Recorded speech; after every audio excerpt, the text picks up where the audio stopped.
assessment. So parang naka-offset lang yun kasi supposedly on the last day yun. So I hope that it makes sense. Yeah, something like that. Tapos yung assessment is kailangan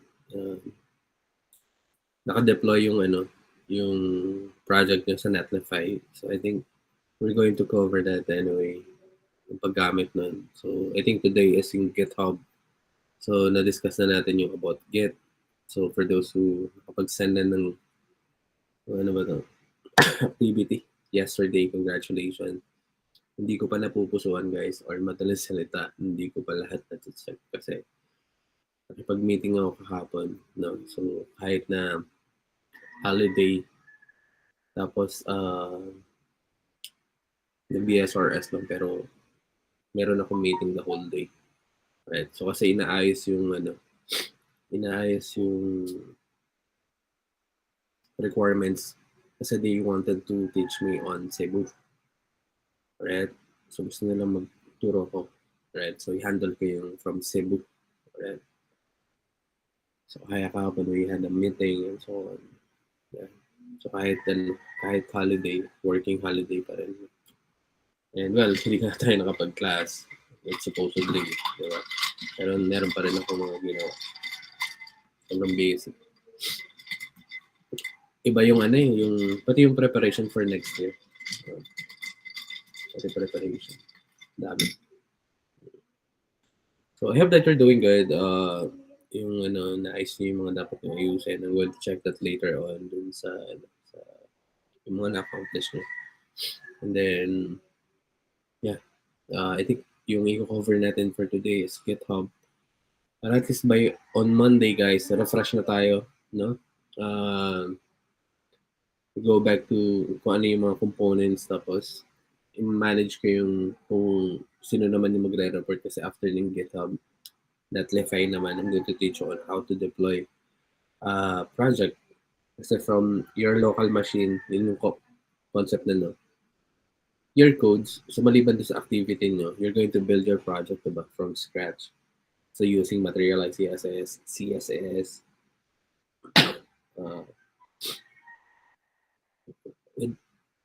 magbubukay from scratch. So literal na ganun. So ngayon, paano natin mapapakita yun?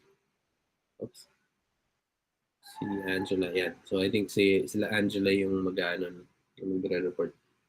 So after you created a project from scratch para sa portfolio nyo or para sa assessment day nyo, so dadalhin nyo siya sa GitHub. So ipupush natin yan sa GitHub, katulad ng ginawa natin.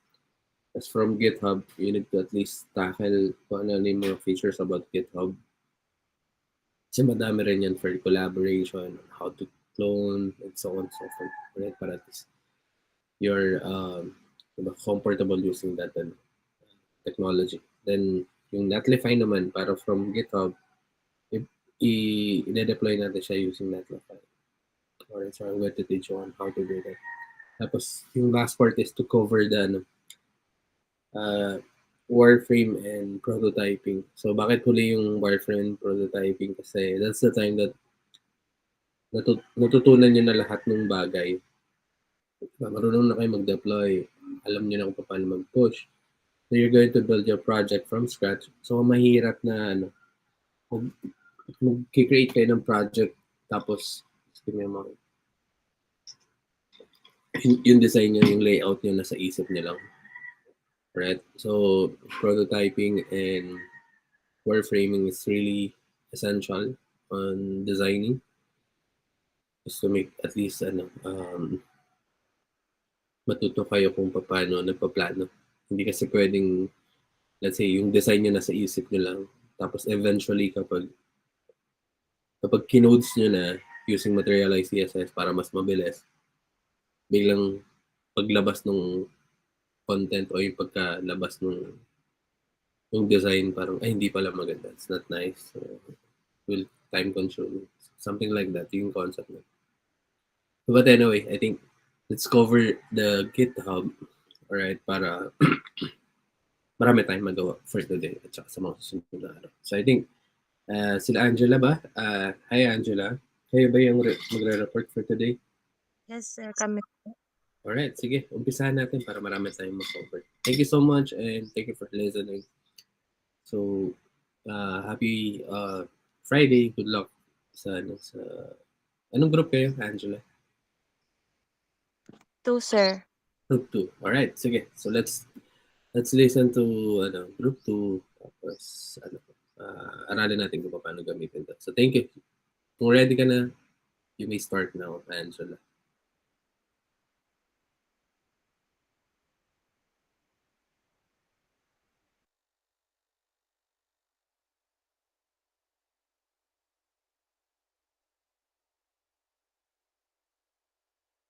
So ayun po, nandito po tayo sa website po ng GitHub. Ngayon po magsa-sign in po tayo. Kung wala pa po kayong account po sa GitHub, yun dito po create an account ta's dun niyo na po set up yung GitHub account niyo. Ngayon po, yung akin po papakita ko po sa inyo kung paano.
Hello. Hello po. Rinig po ba ako? Oo, Yes. dinig ka. Ayan. So, habang naglo-load po yung screen ni Angela, konting explanation lang po to what is GitHub. So, GitHub is a web-based platform for hosting and managing software development projects.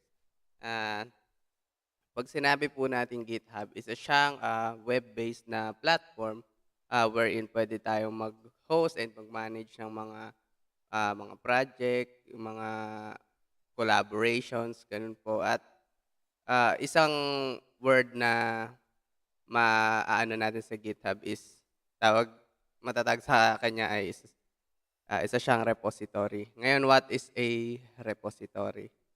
Simple lang, to put it simple, folder siya na naglalagay ng mga codes or ng kahit ano na ginagamit natin sa development.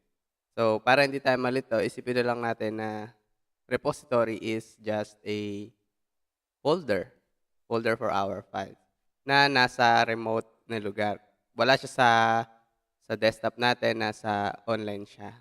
Yun yung kagandahan din sa GitHub. Kasi since hindi siya nakasave sa computer lang natin, pwede natin siya ma-access gamit ng ibang computer. Pagka need natin tignan yung mga codes natin, kung may i-edit ba tayo or may idadagdag. So, through GitHub, pwede natin yun ma-access. And GitHub is a platform that allows software developers to share and collaborate on their work. It provides a centralized location for storing and managing code repositories, as well as a range of tools for tracking and collaborating on software projects. Yun, bukod pa rin dun sa pagiging repository niya, meron pa tayong mga magagamit na tools at saka madami pang features si GitHub na pwedeng i-offer sa atin na makatutulong sa atin para sa development. Mamaya magbibigay ako ng example dun sa topic ko. Ngayon, ang first topic is GitHub profile.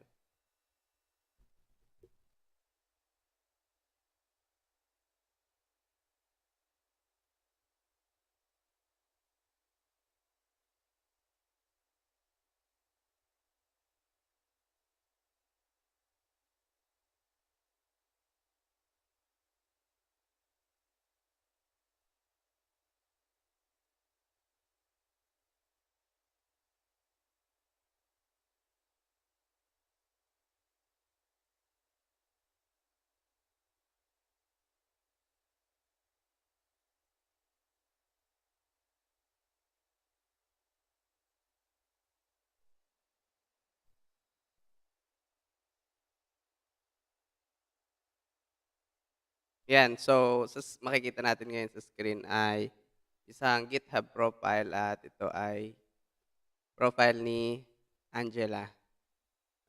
Napakasimple lang naman ng layout ng GitHub profile. May calendar diyan sa gitna kung saan makikita yung, pagiging active natin tuwing may contributions tayo na ginagawa sa tuwing nag-aano tayo, anong tawag doon, nagco-commit or kahit ano, basta may kino-contribute tayo sa GitHub. Makikita natin na kung kailan tayo active at kung kailan tayo hindi nag-open. Tapos mga basic information sa kung kaninong profile tulad niyan, ayan kay Angela. Tapos may mga tab sa taas, nandun overview, repositories, nandun yung mga files na i-upload ni Angela sa GitHub, mga project involvements, etc. To put simple, just profile, profile ng isang developer. Sige, skip muna tayo kasi hindi pa wala pa yung mag-e-explain ng GitHub profile. Magpunta muna tayo sa repository na i-explain ni Mr. Mark.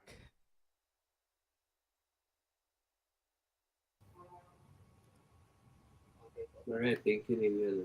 Alright, sige. Antayin natin yung continue with si Mark. Sige, Mark. Good luck. Audible po ba? Naririnig po ba?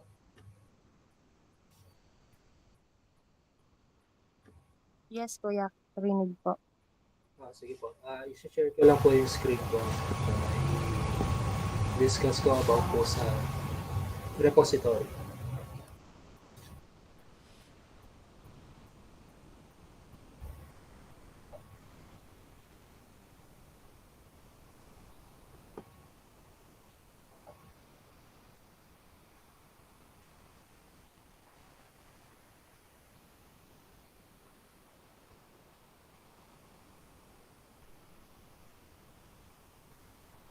Kita po yung screen.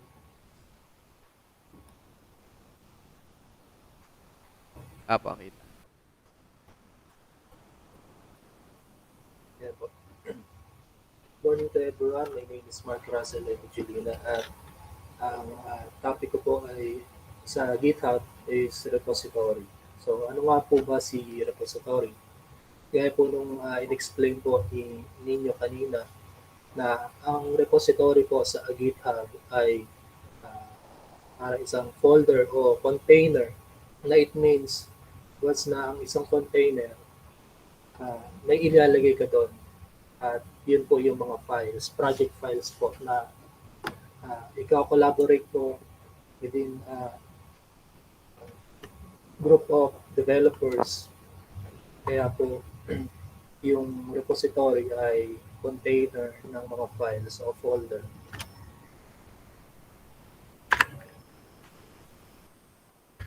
Po dyan, a GitHub repository can be used to store a development project. Yun nga po, i-store po natin yung mga project po natin dito using this repository. At hindi po natin may store yung mga files natin sa GitHub sa isang repository ng GitHub kung hindi po dadaan siya kay Git. Kasi po si Git po ay nagsisilbing terminal o gateway natin para may store natin sa repository ng GitHub yung mga files natin o yung mga projects natin na ikaw collaborate po natin. Sabi po dyan, it contain folders and any type of files such as HTML, CSS, JavaScript, documents, data, and images. Kung maalala po natin, nung nag-submit po tayo kay Sir ng mga projects po natin, makikita po dyan ni Sir yung mga files po natin, HTML files, CSS, JavaScript. Kaya po, yun po yung function ni repository na dito po i-contain yung mga files natin.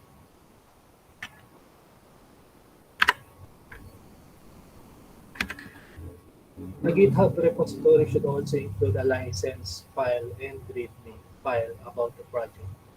Bago po tayo magpunta po dyan sa license and readme file sa repository, i-elaborate ko po sa inyo, ipapakita ko po sa inyo paano mag-create ng isang repository sa GitHub.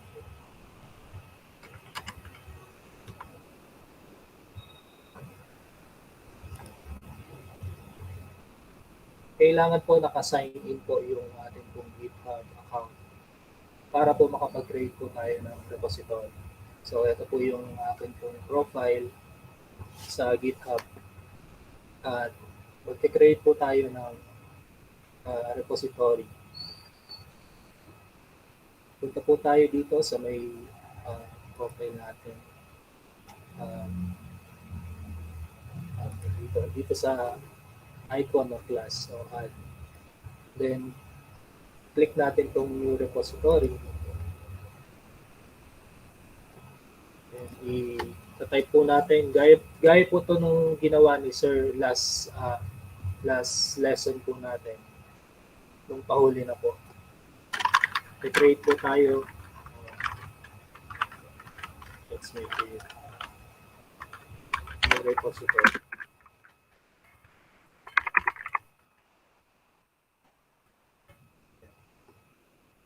Means may kasabi po yun dyan, your new repository will be created as new repository. Available po yung pangalan niyo. Then, dito po sa baba, description, optional naman po ito.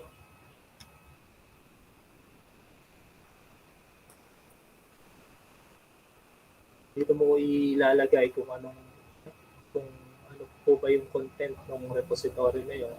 So, optional naman po yun. Tapos, dito po may options din po kung ipa-public mo siya o ipa-private mo siya. Pag public po yung pinili po natin, ito po ay makikita ng kahit sino po na nandun po sa GitHub. Pag private po, sabi po dyan, you choose who can see and commit to this repository. Kumbaga sa Facebook account natin, may ko-customize natin kung kanino lang natin pwedeng i-share yung file natin o kaya yung image natin. Pero po dito sa GitHub, may ko-customize po natin kung sino po yung pwede lang natin na pwede lang makapag-edit nung project po. Pa-public ko po muna. And dito po may i-check din po yun dyan. Pero po pwede naman po siyang hindi check kasi i-discuss ko rin po paano edit, maglagay ng readme file at ng license sa repository po. Then create repository.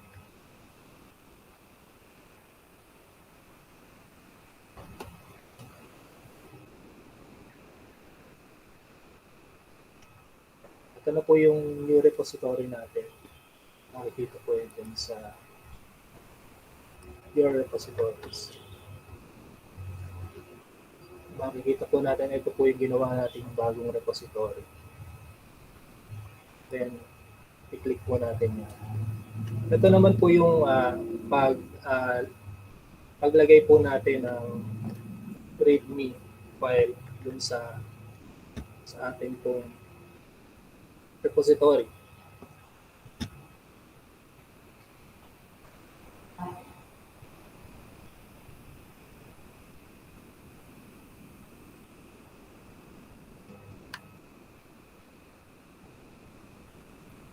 Ma-edit po natin yung readme file. Yan po.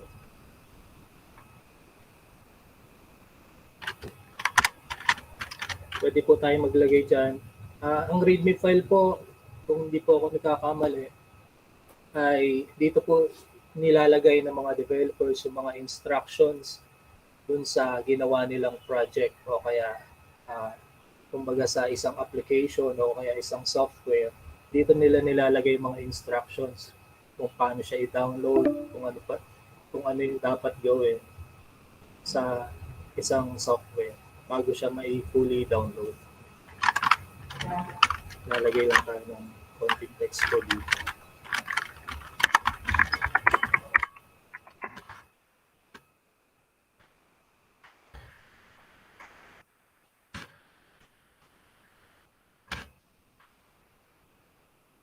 Pagkatapos po natin na-edit yan, commit new file.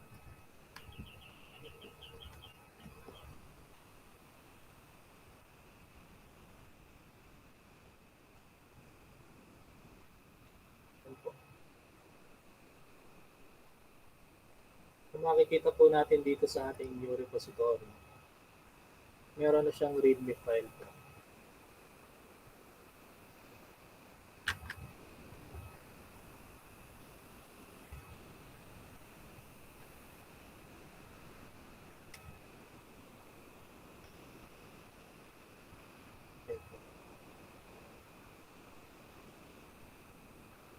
Rinig po ba ako? Yes, po. Yes. Yes po. That's Mark. Dito naman po tayo sa paglagay ng license. Bakit po ba tayo naglalagay ng license sa isang repository? Sabi doon, to provide rights to modify and to distribute other than create. So that the others are free to use, change, and distribute the software. At ito po, punta po tayo dito sa repositories po. Yun na lang din po ang gagawin natin po ng example na lalagyan po natin ng license. Click po natin yung repository na ginawa po natin. At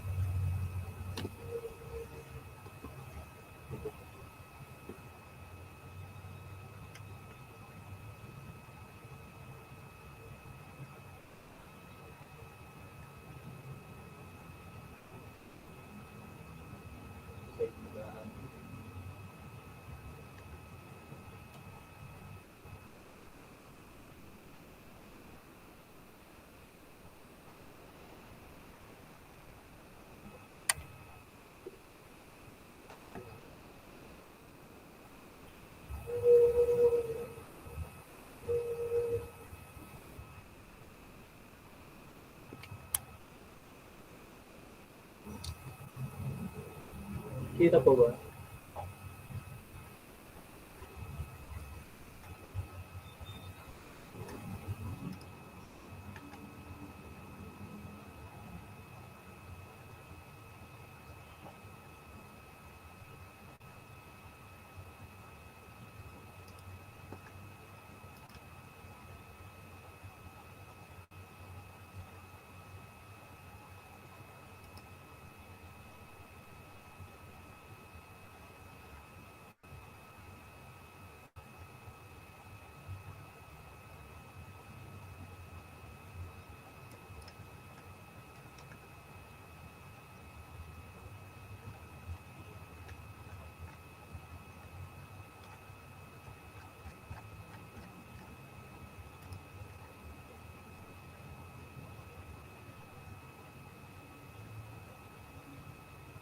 Ano po?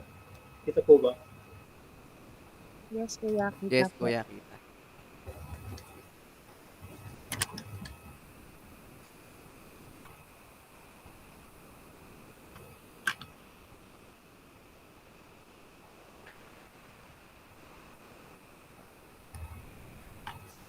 Dito po sa new repository, nalagyan po natin siya.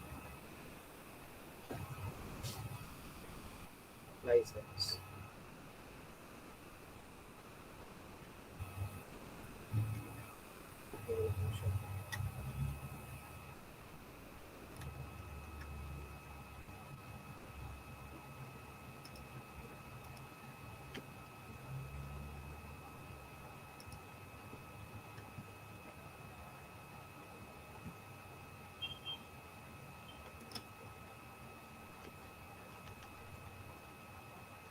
Yan, punta po tayo dito sa insights, then community standards.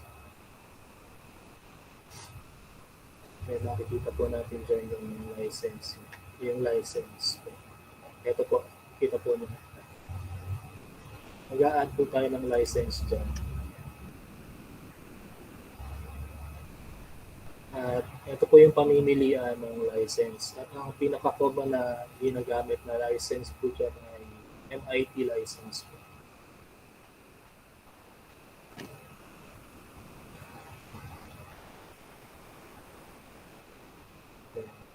Si MIT license po ay template na license ni GitHub. Kaya po, in just one click, may i-apply na po natin yung MIT license po.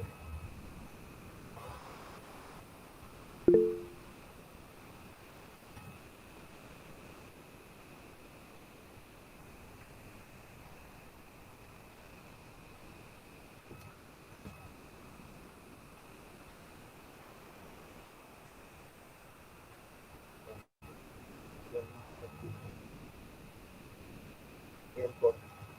May license na po yung repository po natin. Bakit tayo dito sa makikita po natin dyan.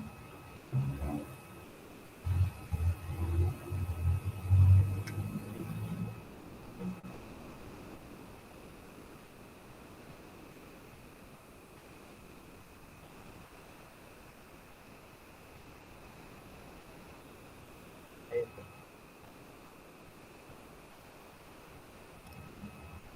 May license na po yung atin pong repository na ginawa kanina. So, paano naman po kung mag-delete po tayo ng repository? For example, ito po yung i-delete po natin na repository.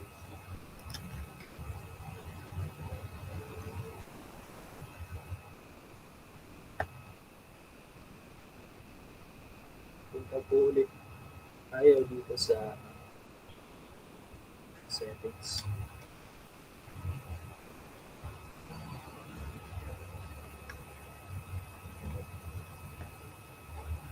Then, dito po sa pinakababang version, dito po siya, delete this repository. Then, may lalabas po dyan na kailangan mo siyang i-type para po ma-confirm mo na i-delete mo na talaga yung repository mo.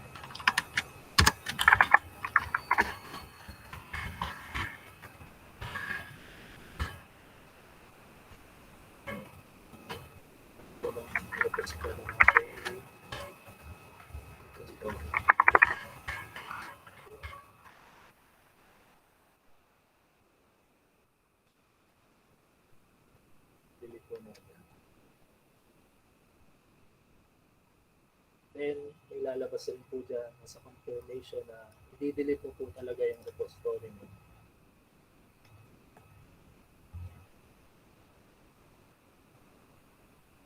Ito, makikita po natin dyan, wala na po yung ginawa natin na repository.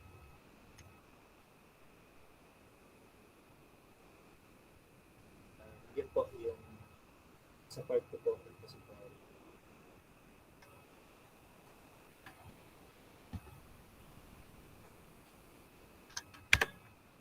A GitHub repository can also be used to store ideas or any resources that you want to share. Thank you po.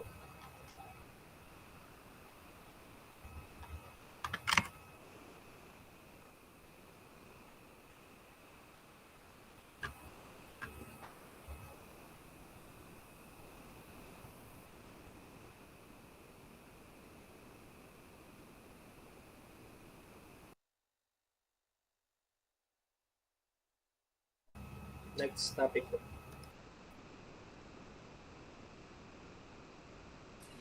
Mag-end na po ata yung meet. Yeah, oo nga, mag-end yung meeting, guys. So, well, I'm going to send another link. Make sure to join again kasi this topic is important. All right, this call is about to end. Thank you so much.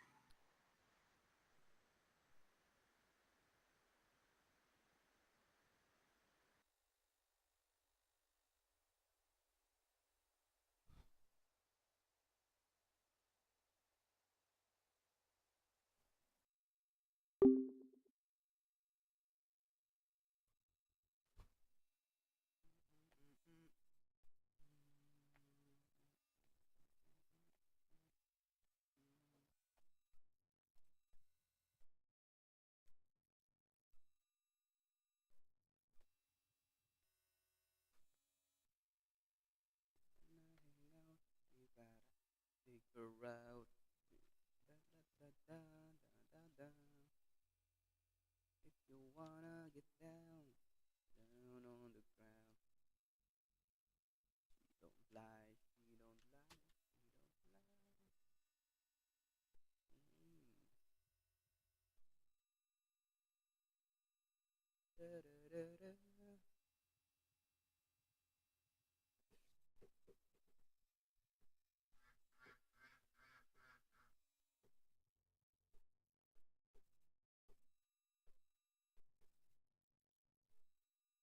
If you gotta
Hello po, audible po ba? Yes, Mike. Good evening. Sir, may nakalimutan lang po akong i-explain yung katulad lang din po ito nung ginawa niyo nung last lesson po natin nung inilagay po sa repository yung ah, file po natin mula po dun sa desktop to Git papunta po sa repository.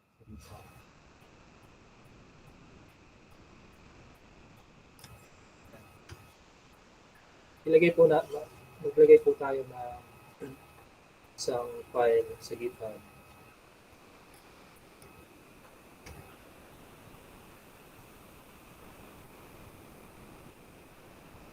Create na lang po tayo ng panibagong repository.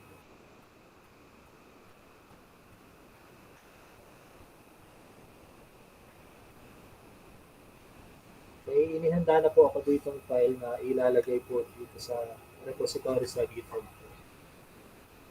Ang link po dito.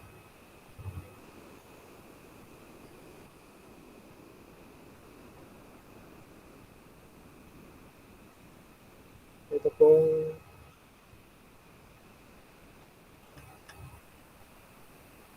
pong RMS po. Ilagay po natin yan dito sa GitHub, sa repository po. Then, naka-open na po itong RMS file dito po sa aking VS Code. Then, nai-initialize ko na rin po para po mas mapadali po.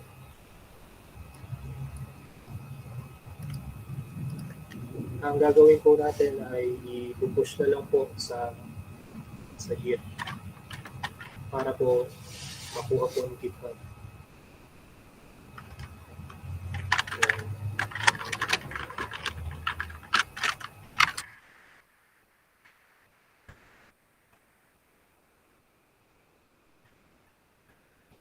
Yan, kung makikita po natin, hindi pa po natin siya na-i-add para po may commit siya papunta po sa repository. I-add lang po natin.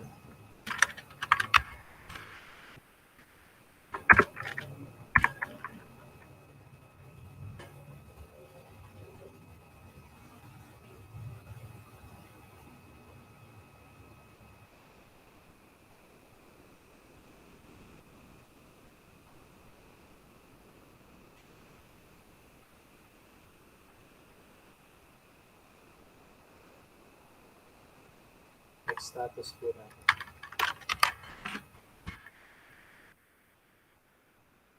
Makikita po natin, nandito na po siya, ready to commit na po yung file po natin. Then,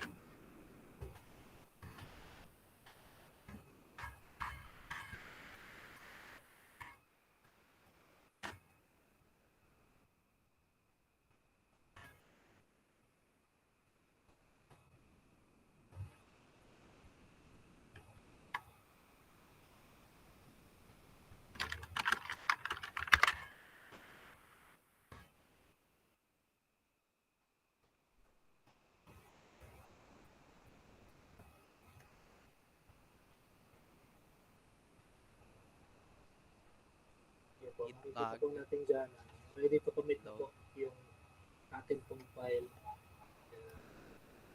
Ito tayo sa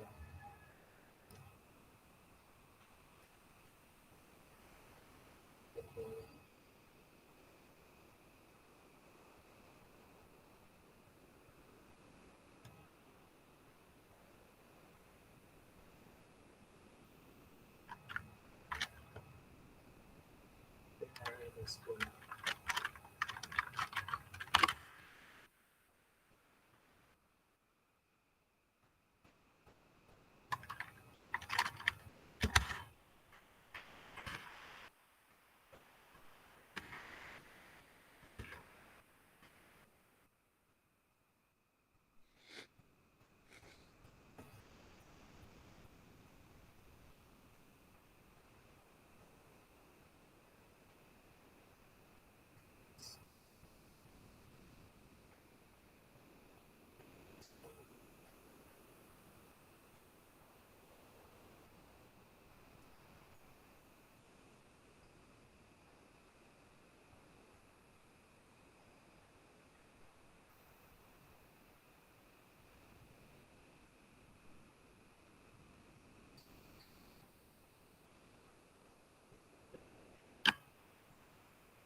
files po natin.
Dito po hindi po nailagay yung mga file na kailangan po ilagay.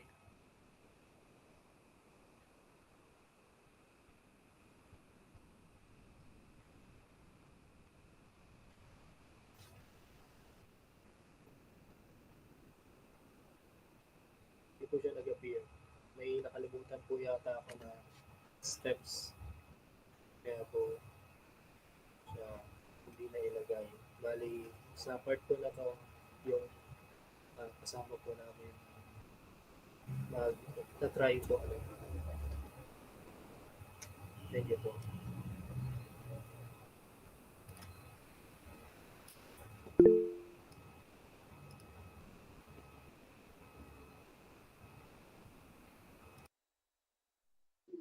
Yeah, Mark, I think na-notice din nila medyo daw mahina yung voice mo. Are you done? Mark? Yes po, sir. Alright, good. Medyo nung last part na yun, medyo mahina yung voice. But anyway, so thank you for reporting to the group. Group. This one is group 2, right? No? Alright, so congratulations, group 2. So I think, yes, Nina. Oh, may Sir, questions? hindi pa po tapos yung report. Alright. Yan, kasi medyo mahina yung voice ni Mark Russell, no? So, kala namin doon na natapos yung reporting. But anyway, sige, please continue, Mark ninyo, and please, dagdagan lang ng volume yung voice, or palaksan ng voice para mas marinig ng lahat. Alright, so thank you so much. Go ahead, ninyo. For the next part po is kay Cesar Mercado. Okay. Share ko lang po yung screen ko.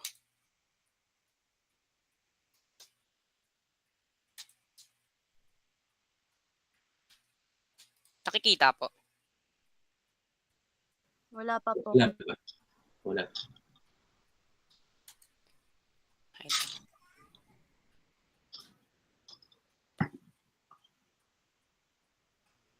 Square monitor. Ito po, okay na po. Yes, kita na.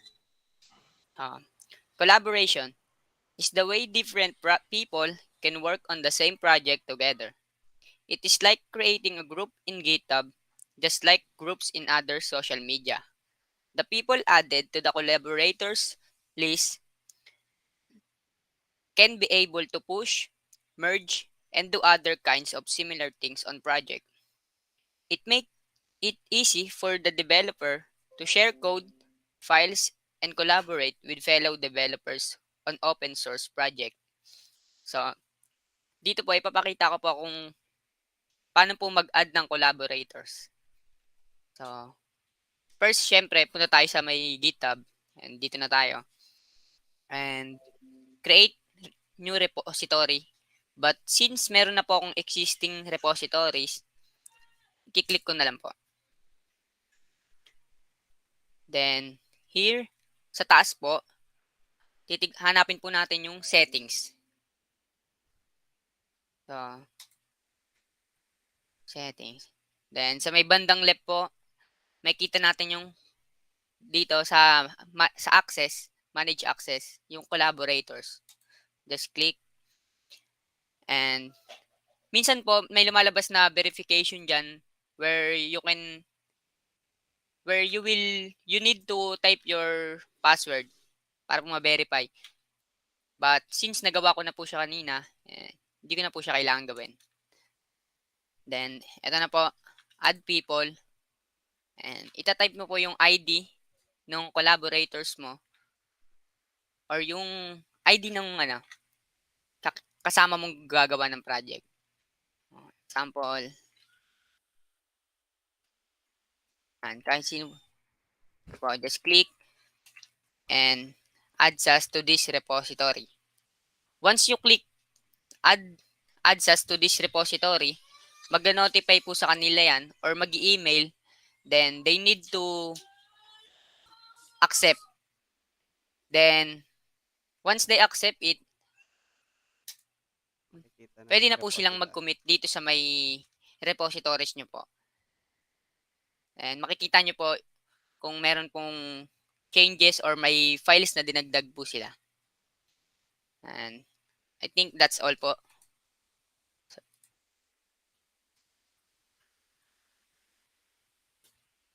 Okay na po. Alright, thank you, Cesar. Alright, so meron pa bang ano? Yes po. Report. Sige. Code spaces po kay Angela. Okay, go ahead, Angela. Present lang po. And then after po ni Angela yung sa issues and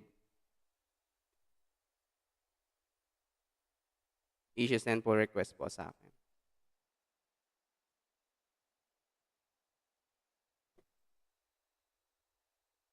Ayan po. Ang topic ko po ngayon ay yung sa GitHub Codespace po. Ano po ang Codespace? Codespace is an instant cloud developer environment where we can run, test, debug, push everything that we used to doing in an environment, but without any of the machine setup we're used to doing locally. Codespace runs on a virtual machine hosted by GitHub. You can choose the type of machine you want to use depending on resources you need. So, dito po sa Codespaces, ito po, papakita ko po sa inyo.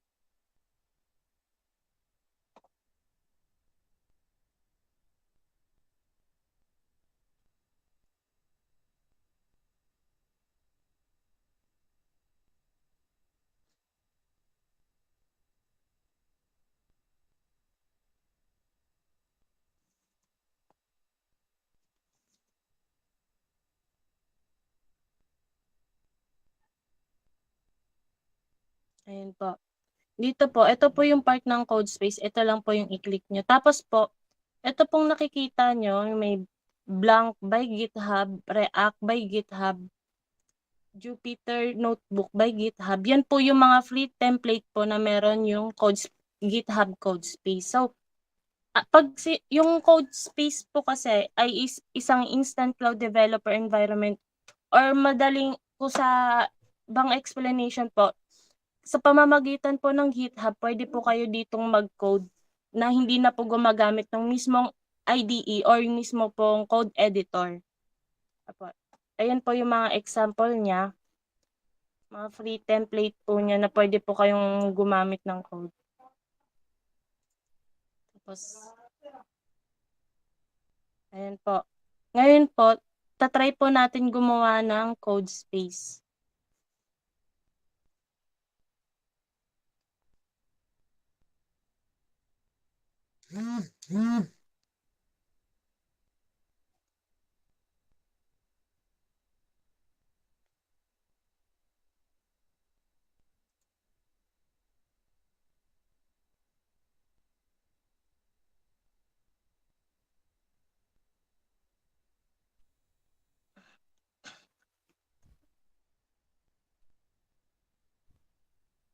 Sorry po, medyo mabagal lang po yung internet. Ayan po. Ngayon po, gagawa na po tayo ng code space. Dito po, magkiklik po tayo. Halimbawa po,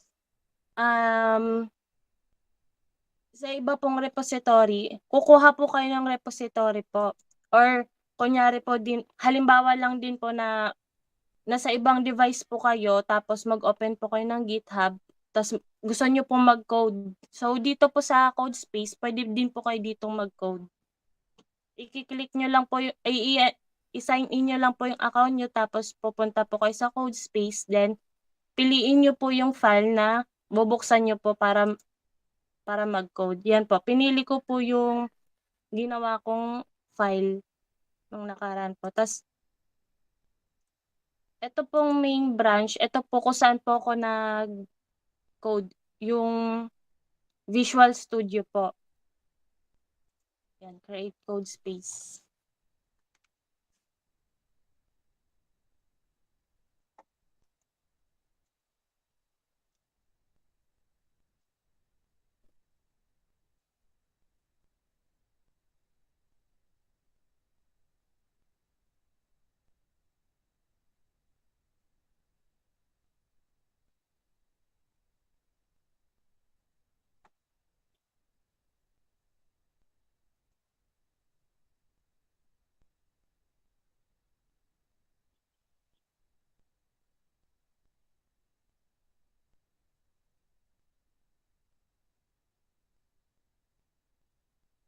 Ayan po.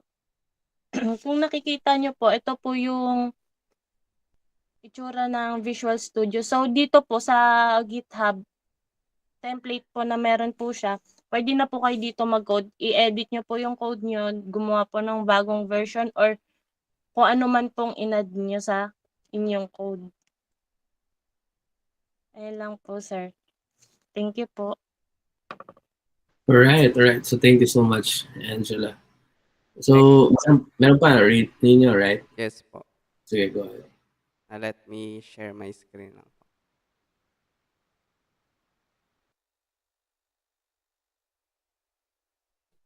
Yan. Yung baguhin ko lang po yung recording ko sa YouTube. Kasi pagka nag-switch po ako ng window, hindi nagbablock po yung sa Google Meet. Yan po. So, pull requests and issues. Unahin po natin yung pull request. What is pull request? Submitting code contributions to an ongoing project where you are not the sole developer.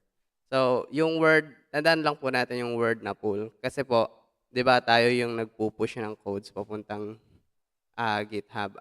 Yung push and pull. Tandaan lang po natin. Yung pull po, sila po, halimbawa, kayo po yung may-ari nung pinaka main branch. Ngayon, may mga contributor na gusto mag-contribute sa inyo. Ngayon, magre-request sila ng pull request na, oy, hilahin mo yung code namin, may ginawa kaming maganda para i-improve yung main branch mo. So, yun, i-accept mo yung pull request nila. At its core, pull request, nagtatanong lang yan na kung ano ba yung pinalit mo. What did you change dun sa ginawa ko? Kaya, sa pull request, makikita natin pwede nating maano dan yung mga feedback nga dun sa mga changes na ginawa ng ibang tao. Tapos, yun nga, maaari dahil doon sa pull request, yun nga, nakapag-contribute tayo sa mga code na hindi naman sa atin. At napapakita natin kung ano yung mga inalis natin, makes it clear what you change. And yun, nadidiscuss natin yung mga bagay na for improvement or may bug ka dito dahil dun sa pull request nakikita mo at na-improve mo yung mga codes mo. So, paano ba gumagana yun? Kahapon, anong nakaraan pinag-aralan natin yung ang tawag doon? Pagko-clone. Yung pagbabranch ng timeline. So, halimbawa, etong white is yung sa'yo, yung main timeline mo. Ngayon, may nag-copy. Para makapaggawa siya ng hindi na aapektuhan yung sarili mong code. Kumapi siya ng sarili niya kinapy niya yung code mo para i-work yon sa sarili niya. Para habang dire-diretso ka siya din, may changes na ginagawa. Tapos sa dulo, pagka satisfied na siya sa mga ginawa niyang changes, pwede siya mag-request ng pull request para ano, pakita sa'yo na, "Oh, pwede ko na bang i-ano 'to, i-merge sa'yo? Ta's eto yung mga ginawa ko." Titignan mo yon, yung mga changes na ginawa niya or improvements na in-add niya, saka i-a-accept mo para sa huli magme-merge na kayo at yun, improve na yung code mo. Kaya why pull request? Bakit bakit kailangan natin 'to? Una-una, siyempre peer reviews. Mas marami kayong nakakakita, mas nadi-discuss niyo yung mga bagay, mas, magiging efficient, mag-i-improve talaga yung ano, yung code kasi may mga bagay siyempre tayo na hindi nakikita na puwedeng maano ng iba, yun constructive feedback. Tapos siyempre, keeps the source code healthy. Kaya hindi ka naman mag-a-accept basta-basta ng mga ano, pagka nag-pull request, Kasi iche-check mo 'yun para hindi ma-damage yung main branch and nip bad practices, tsaka flag any problems. Example ko lang po yung pull request, wait lang.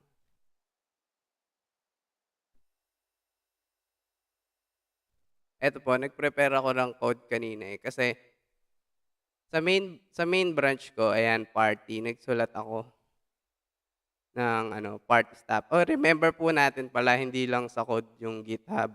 Pwede din po sa mga Google Docs. Pagka ano, yung medyo mag-ano, halimbawa sa thesis, yung kailangan magta-type kayo ng madami kayo, tapos by part kayo.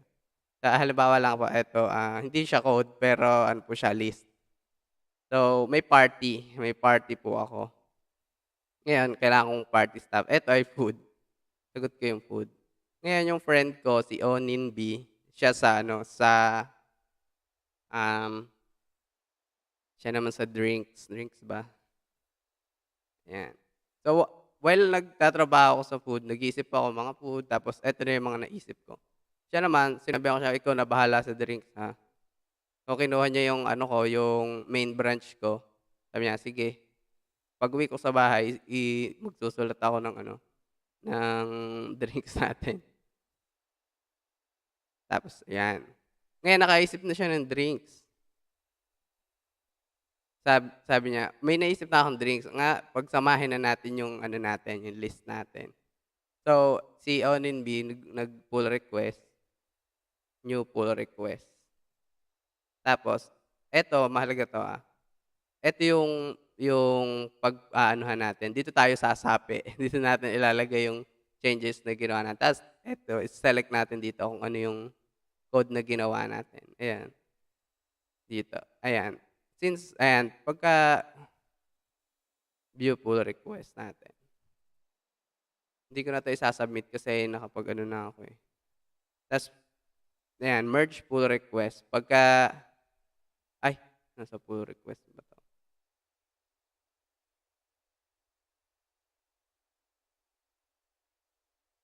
Nag-request na yun ng pull request. Kaya pagka chinek natin, ayan, pag chinek natin, nag-add na siya ng drinks. Click lang natin sa pull request mismo, papunta sa main. Pwede nating makita yung code niyan mamaya. Ayan, tapos merge and pull. Ayan, ang comment niya dito, nag-add na daw siya ng drinks. Tapos, sige, confirm. Ayun na merge na at naisarado na yung pwede mo na isara yung branch nung ano ni Onin B. Ngayon tignan natin dito. Isa na lang yung ano ko kasi nasarado na Isa na lang yung branch ko, wala na yung branch ng drinks. Tapos pag tinignan natin yung code, sumama na siya. Nakapag-merge na siya. Ito na yung bagong addition sa ating party list. Party list. Ay, maling issue to Wait lang po. Pull request. Okay na. Ngayon, dito naman po tayo sa issues. Ito, nagagamit po ng mga developer pagka may gusto silang ipaayos na part or something. Halimbawa, tinignan ko yung code. Sabi ko, "Ay, Pepsi."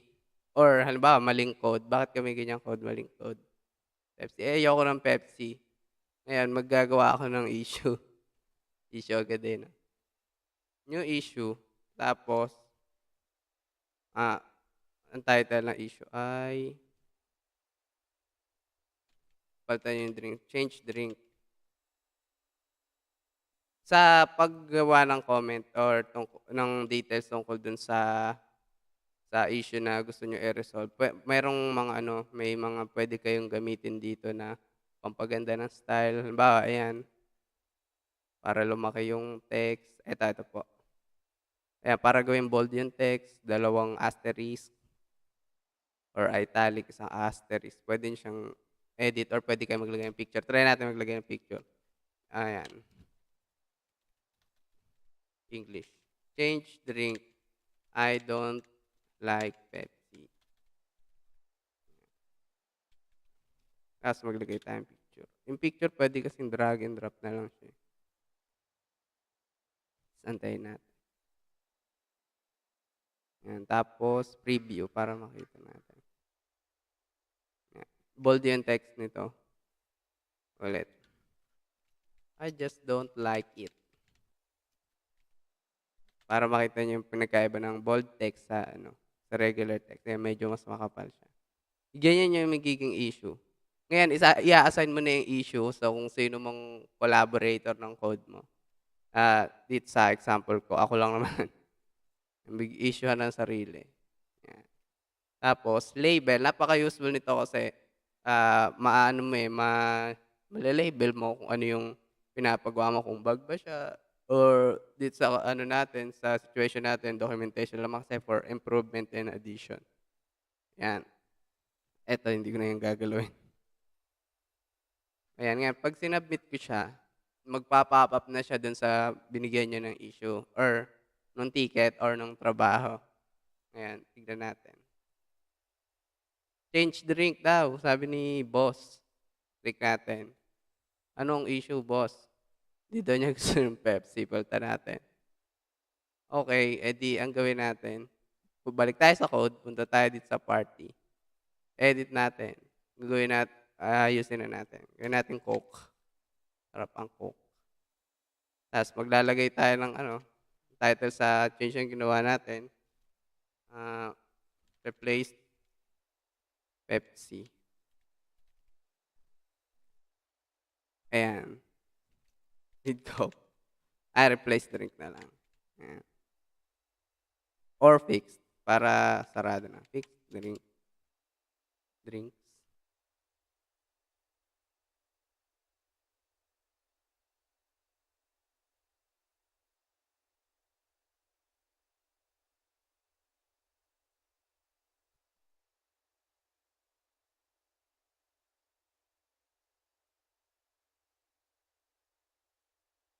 Pwede na nating i-close to. Lagyan natin ng comment na issue fixed. Tapos, comment. Close issue. Ayan. Pagka na-close na natin siya, wala na issue kasi naayos na. Ibig sabihin, okay na siya. So, yun, sa pamamagitan ng GitHub at ng issues, na i-specify natin yung mga dapat trabahuhin, dapat i-improve, or dapat alisin na mga code. Pero din sa example ko kasi list lang siya. So, yun lang po. That's it. Yun po ang naintindihan ko sa issues and pull requests. Sana po may naintindihan din tayo. Thank you po. Alright. So thank you ninyo, no? So congratulations for the group 2 for successfully editing. Yes, Angela. Sir, may na-skip po kasi kaming topic yung unang-una po kay Prince Joseph po. Yeah, sure. Sige, go ahead, Prince Joseph.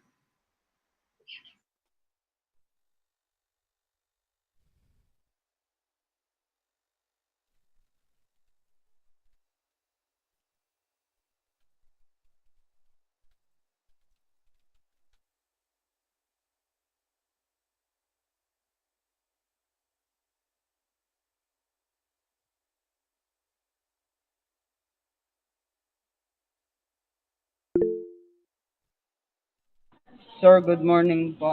Ipe-present ko lang po muna yung doon sa yung sa GitHub profile po. So yung kanina po, kung makikita niyo po yung kay Luna po, yung sa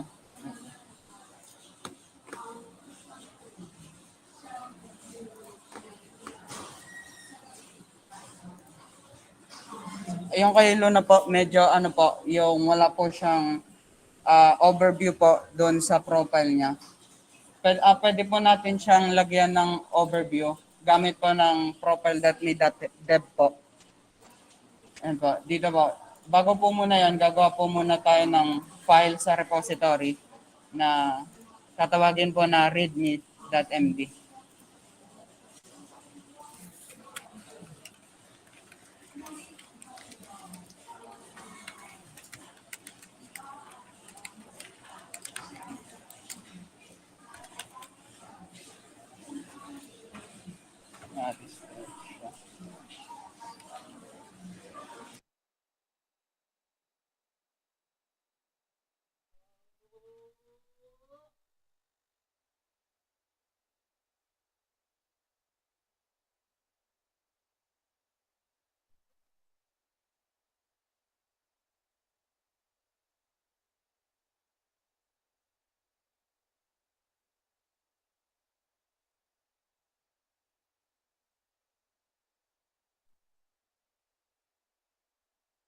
Dito po sa ano po sir, once na makapag-create na po ng readme file po, dito po sa profile.me.dev po, dito po tayo maglalagay ng nilalaman po doon sa repository.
Prince, naka-mute ka ata. Hindi ka namin marinig. Ay, sorry po sir. Ayun pa, ang ilalagay po dito yung sa information po doon sa readme.dev po. Ayun pa, so yung makikita nyo po dito sa preview, nandito po yung result po na makikita doon sa ano. Tapos dito po yung i-input nyo po yung ano, yung information po.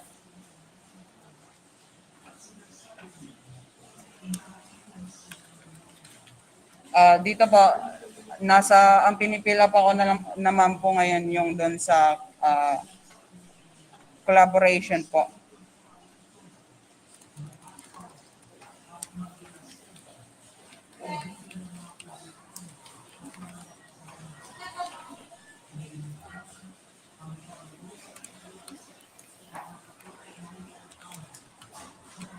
Ayan po. So, pagkatapos po nito, mag-ano na po tayo sa next section po ng ano, sa GitHub profile po. Dito po, makikita nyo po dito yung mga ano, nilalaman ng mga iba't ibang programming languages at saka yung mga ginagamit nyo po as a developer po. Dahil po front-end po, siguro mostly po ang mapipili po dito ay front-end na category at saka doon po sa software po.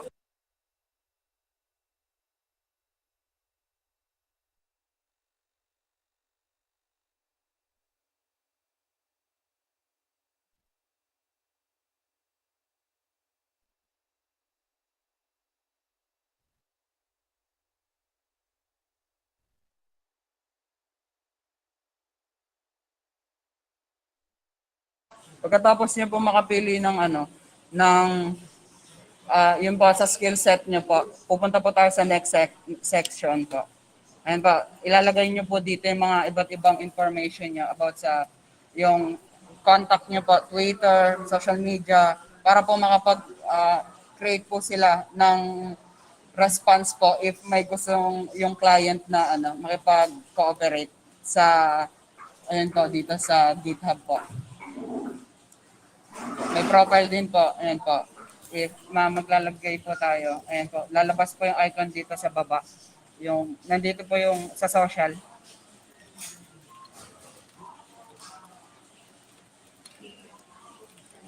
Ayan po.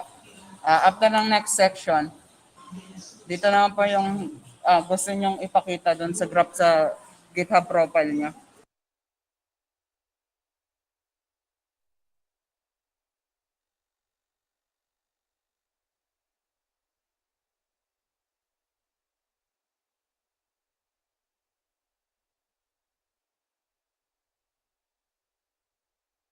Ayan po, so after nun matapos po ang gagawin nyo ay pupunta tayo doon sa markdown. Pwede po natin siya i-copy, lahat po yun nandito.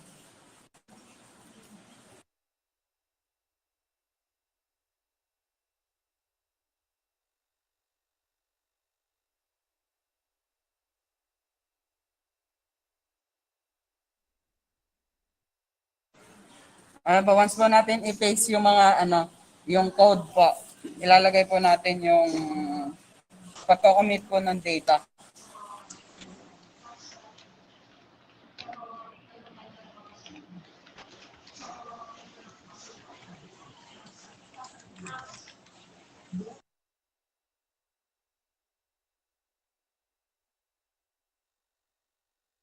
Ayun po, yun po yung para makapaggawa ka ng GitHub profile. Tapos gagawin nyo na lang po itong public. Makikita na po ito ng mga yun doon po sa profile nyo po. Yan lang po, salamat po. Alright, so Prince, congratulations and also for the group 2. So I think na-cover lahat ng group 2 yung about GitHub, alright? So from it's a profile to collaboration, pull requests, and everything now. So as you can see, so it's really nice to have that GitHub. So lahat ng developer or software engineering is gumagamit ng Slack GitHub. It's either GitHub, GitLab, Bitbucket, and other stuff like Azure and so on and so forth. Right? So it's nice to have that, lalo na kapag you're planning to go to software development or as a web designer or web developer kasi yan yung mga kailangan talaga na meron kayong skill set. So but anyway, so I would like to congratulate you about dun sa I think na-cover lahat kasi from dun sa pinaka most basic up to dun sa pati yung sa profile and everything. But anyway, let me share my screen right now. So siguro I'm going to top some few topics about the GitHub. But anyway, I think mukhang lahat is na-cover at na-explain ng maayos. Alright, so let me go to my GitHub account, guys.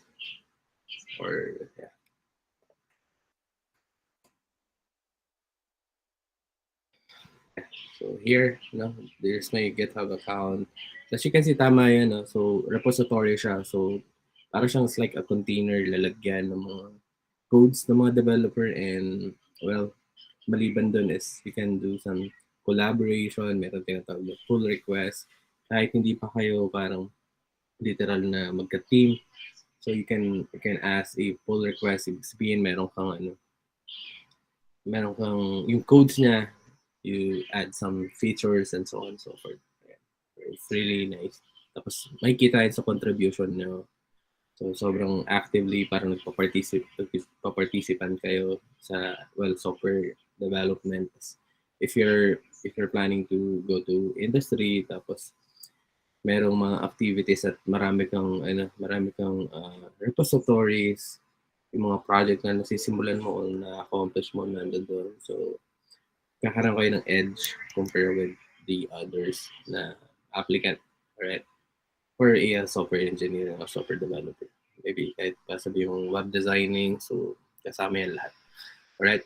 So, well, the good thing about I think na-cover lahat. The good thing about not Visual Studio Code, but yung GitHub is, yun nga, you can go for cloning, pwede kang mag-follow para sa like a social media.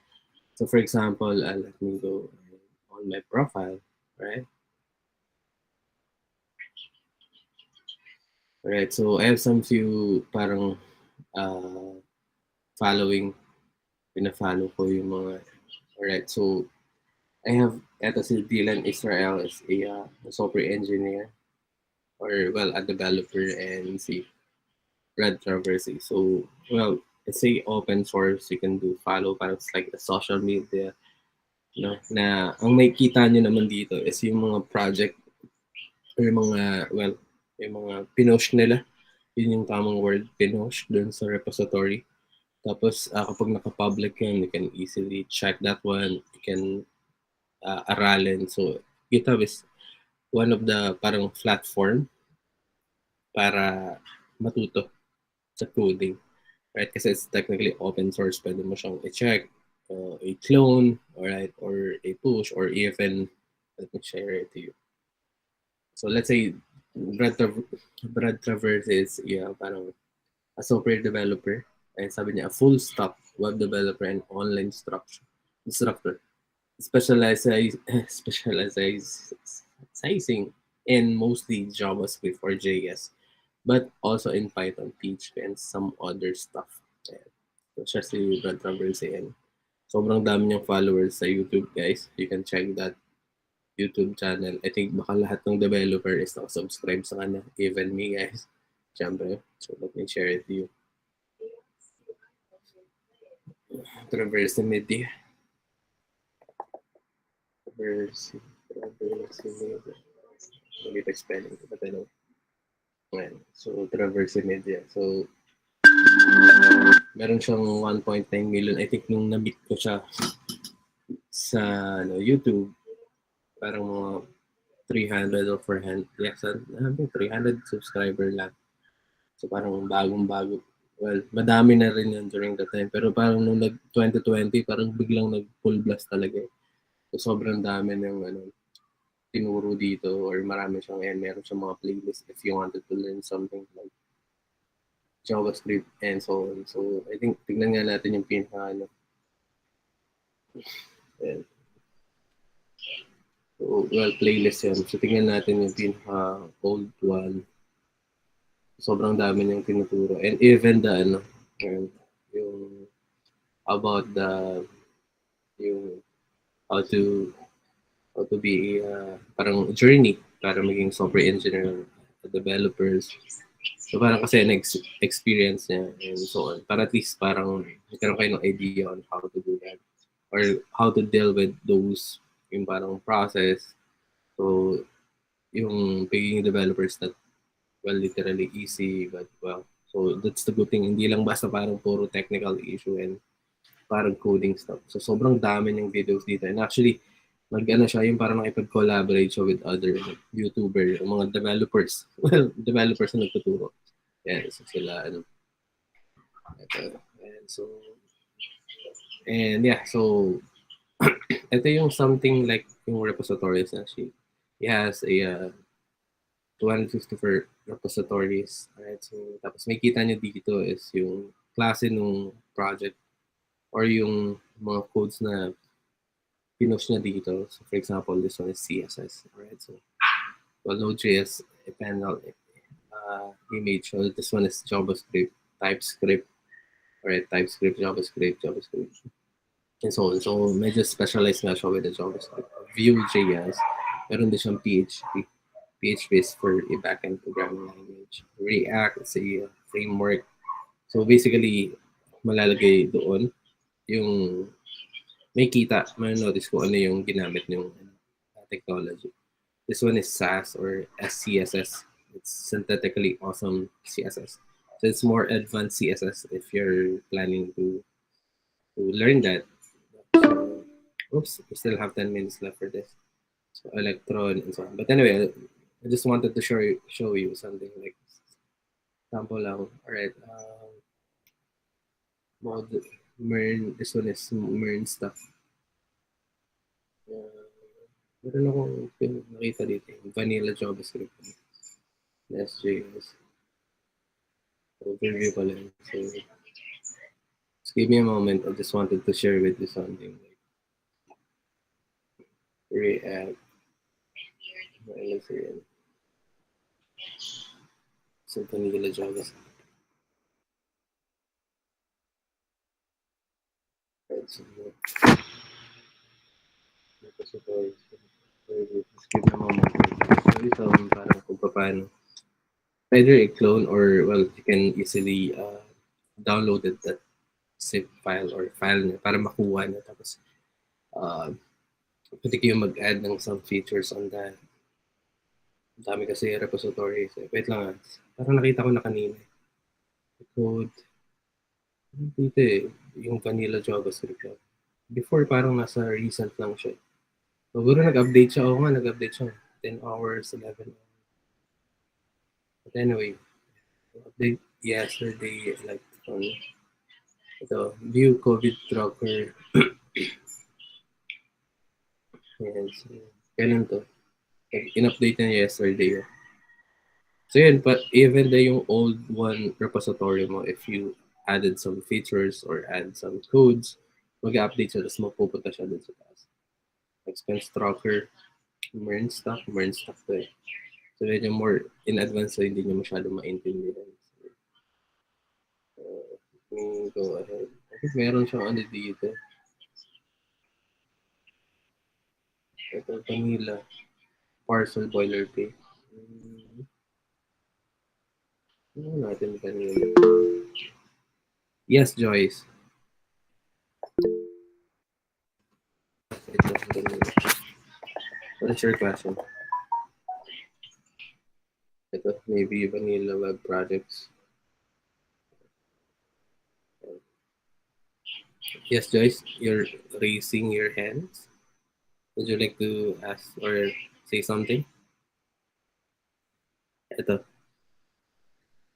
Sir, about the license po, need po ba lagyan yung sa GitHub before deploying sa Netlify? Or after mga push sa GitHub, pwede po ba i-deploy? Yes, well, definitely after you push dun sa GitHub, okay, you can deploy that even without license. Okay lang yun.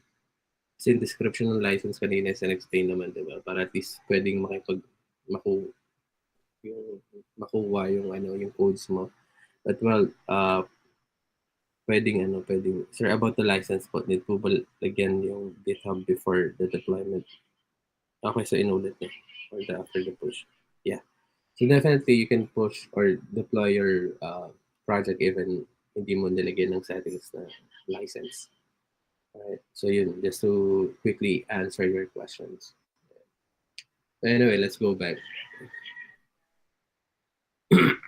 Okay na, Joyce. No? So, but anyway, so here's the example of the, you can go for git clone, alright? So, ito yung repository. So, for example, ito yung mga codes niya, alright? So, you can click this one and clone, alright? Tapos, madala mo siya dito, alright? Or even, you can go for download zip. Okay, tapos to show some, sige, let's try to clone that.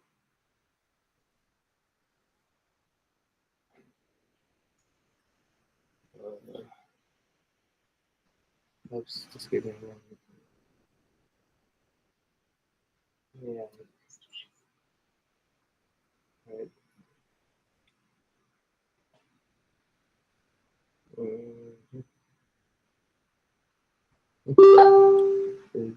Happy to make this really good. Wala ng other. Give me a moment.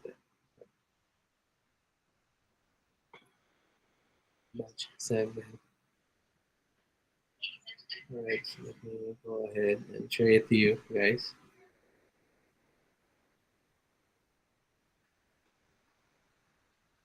Oops, correction.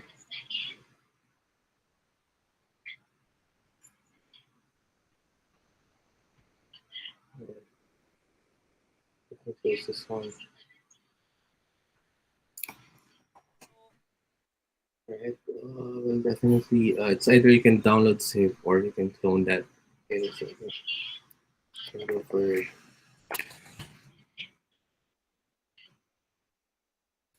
so, let's see. SSH splitter. Oops. It's clone. Was followed with this code. So let me type it out. Right, cloning into vanilla projects. So if you wanted to clone that, so you can do that. So receiving objects. So as you can see guys, pumasok dito yung dito mismo sa kung saan folder ako. So by commanding git clone, as followed with the repository. But well, I would suggest guys kapag magka-clone kayo is create a new repository. This one is just pinakita ko lang sa inyo para hindi na lang ako mag-create ng new folder or new terminal. Right? So kung napansin nyo, dun siya pumasok. Alright, dun sa mismong ginagawa natin. Right, so kung ano yung nandito, well, definitely, ganun din.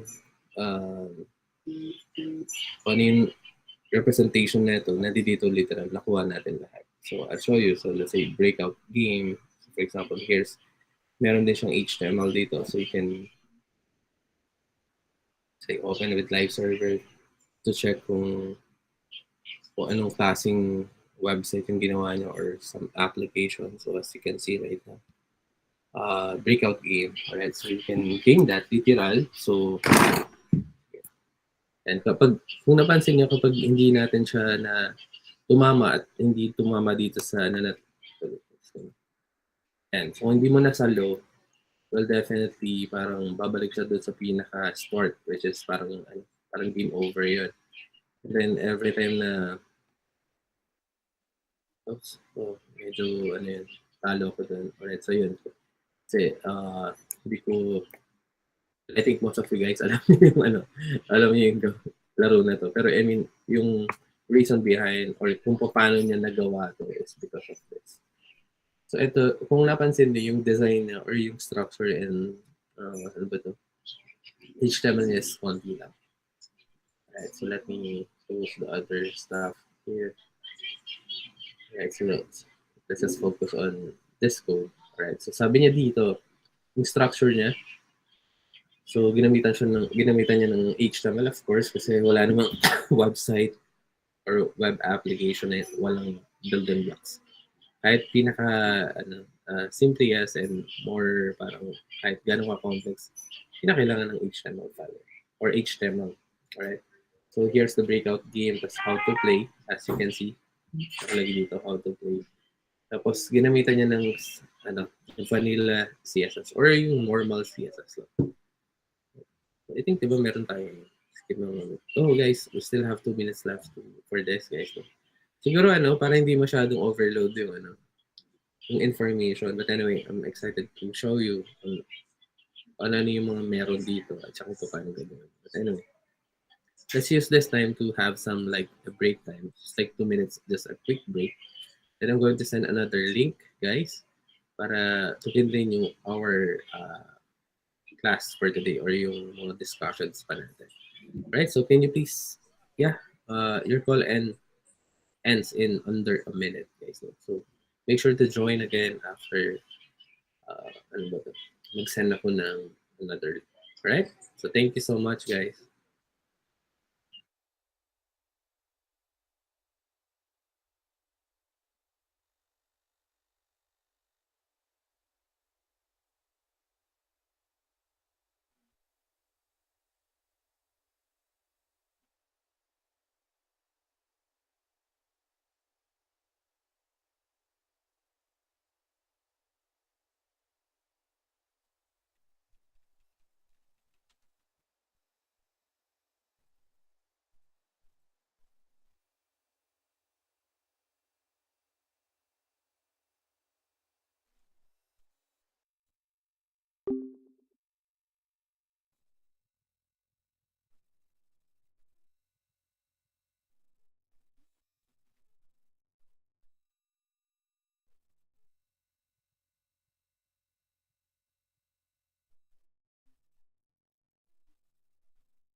Alright guys, so yeah, we're back. Naririnig ba ako? Anyone from you guys? Yes, sir. Alright, thank you Patricia. And so may mga nagpapa-admit pa. No? Sige, antayin natin. So anyway, tulad na sabi kasi na, so another thing about yung another features maliban sa let's say repository.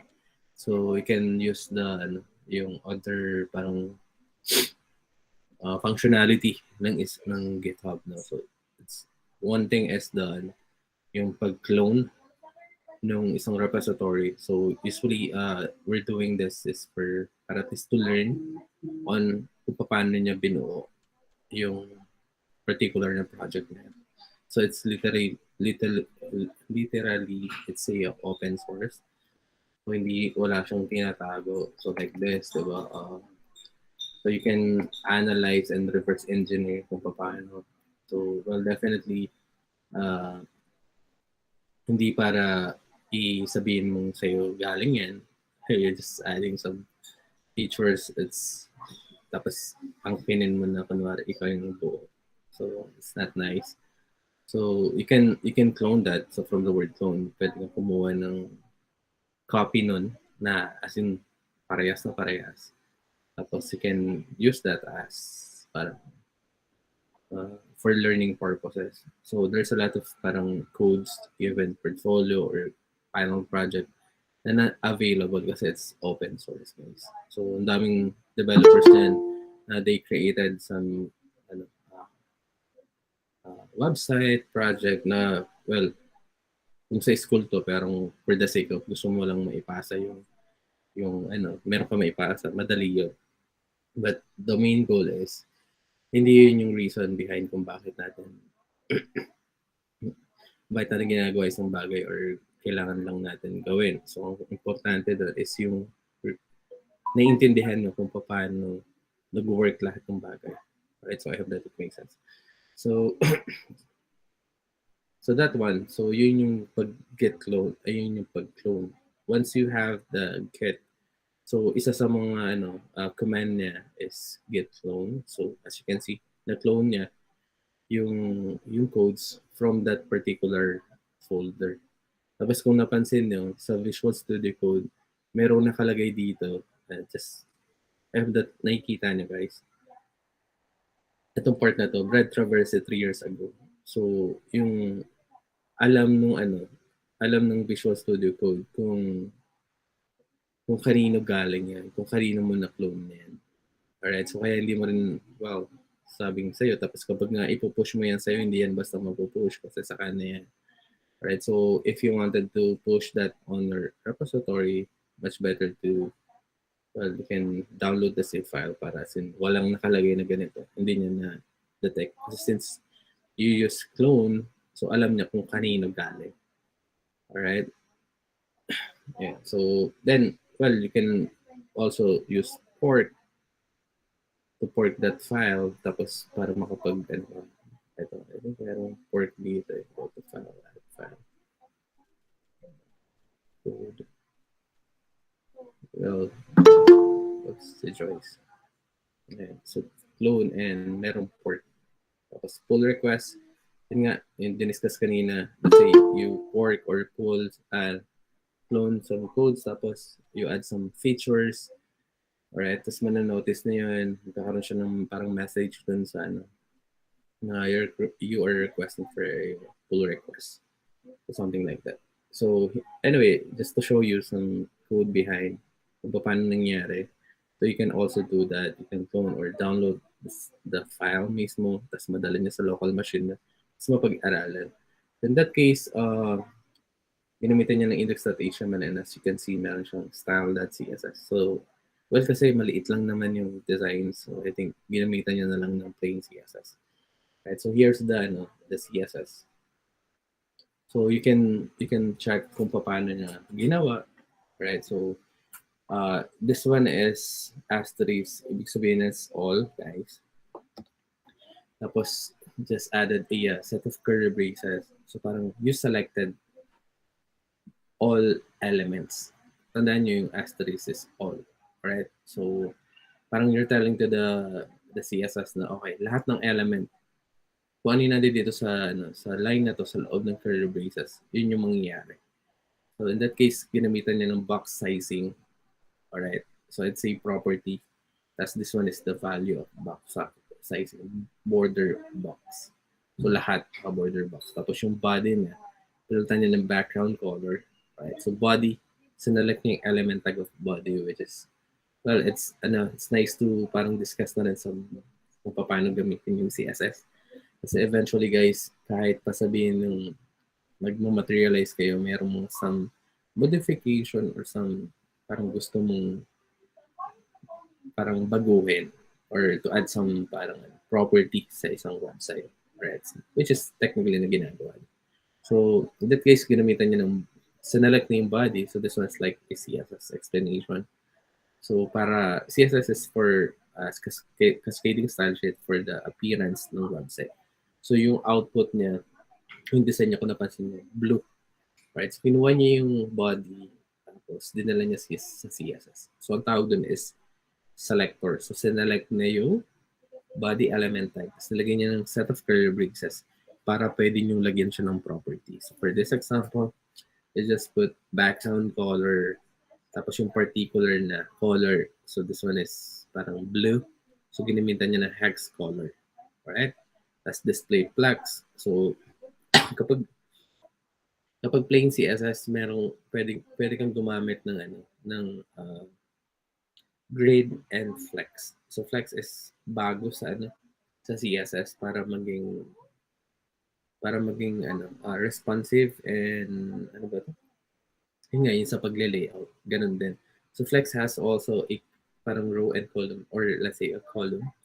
So flex direction is technically a property. So parang isa-isa mo talaga siyang in-structure. So align text, center, kaya naka-center lahat yan, justify content, center. Yung font family niya dun sa body is Arial. So this one is a property and value. So mean height, so viewport height. So ibig sabihin, yung pwedeng actual na 100% o may kita ng isang user. Yun. Tapos margin 0. So lahat ng margin kasi sa default ng HTML guys, merong margin and padding. Alright, so tinanggal niya yung margin lahat. So, tapos sinelect na niya naman yung H1. Alright, so where's the H1? This one. It's a breakout. So nagre-refer siya with a breakout using H1. Sinelect niya. So lagyan niya ng font size ng 45. So kapag let's say, exage natin, mas lalaki yan. Alright. Alright, sige, thank you. Anyway, that one. So parang you're adding a property or a design sa isang specific element type. Tapos this one is the value. Right? So paano yun? This is the property. After the property, make sure to have a colon. Tapos this one is the value of the property na gusto mong mangyari. Alright? So kailangan meron kang semicolon or else magkakaroon ng error or hindi siya mag-work. Okay? So make sure to ganun yung pag-codes. So something like this, color, tapos colon. But anyway, kasi kapag tinet mo naman yan dito, color, nagsasuggest na kagad si, well, hindi nagsasuggest na. Yung IntelliSense. So you can add colon, tapos let's say, a color. So you can use white if you want. So parehas lang yan. At saka ito, yung FFF na kulay. Kahit tanggalin natin. Still the same. White pa rin yan. Right? So it's a breakout. Kapag ginamit mo ng blue, let's say magiging blue. Right? So but anyway, yun yung paggamit ng CSS. You're selecting an element. Then, maglalagay kayo ng property and value. Okay? So yung, to end the statement of the property, you have to add some column. Tapos yung value, yung kung ano yung gusto mong value ng isang property. For this example, color. Tapos this one is yung kulay mismo na specific. Tapos kailangan may semicolon dyan. Selected niya yung canvas, nalagay niya ng background. So, I think this one, ito yung canvas. Tapos display block, tapos border radius, ito. And so 5 pixel border radius. Kapag let's say 50 pixels, and ganito yung itsura na. Right? Or even let's say 50%, that's the border radius. So parang, this is, well, 50% is huge. So yung border mo is 50%.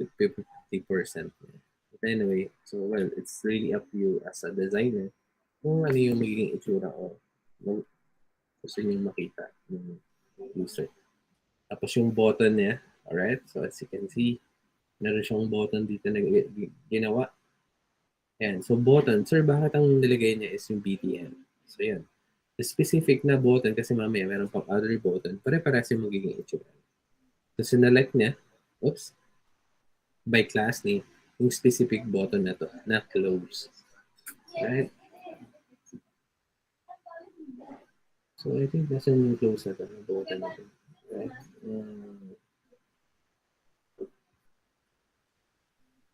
Siguro naka-hide to. Alright, naka-hide siya. Alright, so tingnan nga natin. So this BTN, ang ginawa ng design is pointer, tapos border, may border siya 0, padding 10 pixel. Yung pagbabasa ng padding na ganito, sir, bakit 10 pixel and 20 pixel?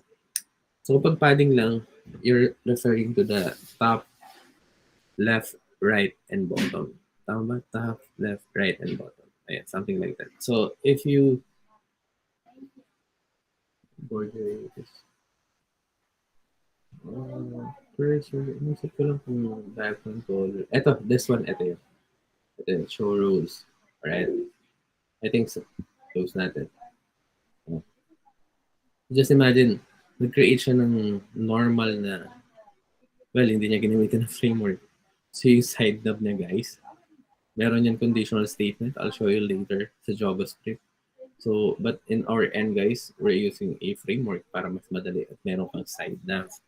So in that case, I think that one is the, ito yun, show rules. Ito nga yung kulay, diba? Let me show you. Let's say red. O, siya nga yan. Right?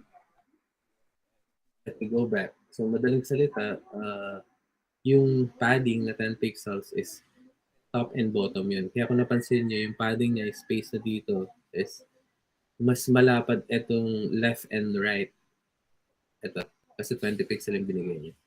Pag naglagay tayo ng let's say 100 dito, as you can see, Meron siyang 100 pixels sa taas na padding at saka sa baba. Right? So, mas maliit yung left and right. So, this one is left and right. Okay, so I hope that it makes sense sa paggamit ng CSS. Alright? So, let me go back. Okay. So, kapag ang ginawa mo naman, let's say, I'll show you.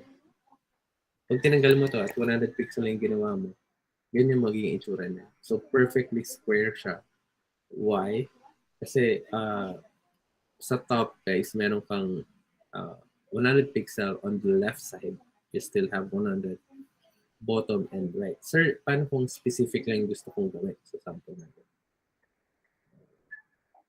Let's go back. Yung padding lang yung gusto ko lang sa top. So, meron tinatawag na property na padding lang. I'll show you, ganito yung itsura niya. So, yung normal. No? So, pwedeng lagay ka ng padding top. Touch top.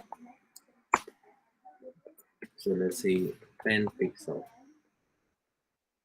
Doon lang siya sa taas. Okay, so most likely ganun. Pero syempre, that's technically a button. So, bakit ka pa maglagay ng padding bottom? Let's say.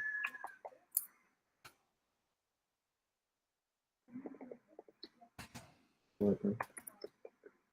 So, let's say 10 pixel. Alright, so, well, you can do this parang well, okay lang kung wala kang ilalagay ng padding sa top as a left and right.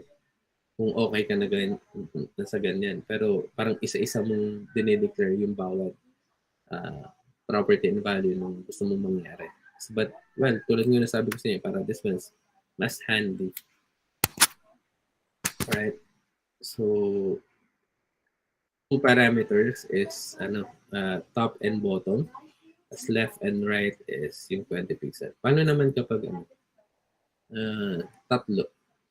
Ayan natin. So, let's say, search natin yung pangatlong parameter. So, 100 pixel para ma-notice natin. Ayan. So, as you can see, ang pagbibilang niya na is 10 pixel on the top. Alright? On the left and right is 20 pixel, tas 100 pixel dun sa bottom. Ganun.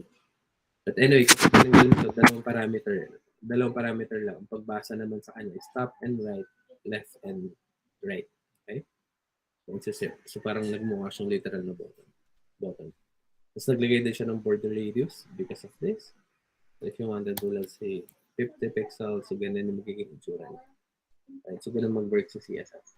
Right? So if you want to do parang do some from scratch. So focus, B10 focus, I think kapag ito. And so as you can see, parang meron siyang effect na kulay once you focus that. Or I think nagkakaroon siya ng zero outline. Yeah. Tapos kapag hinover, nagkakaroon siya ng other color. So this one. And so parang naging gray siya. Diba? BTN active scale, so nagkakaroon siya ng transform or animation scale kapag para to have some experience. Pero diba, as you can see, yung ginagamit natin na framework, so meron na rin siyang mga ganun. But, well, you can still add some CSS para ma-achieve niyo yung gusto niyo parang itsura or experience not experience, but UI.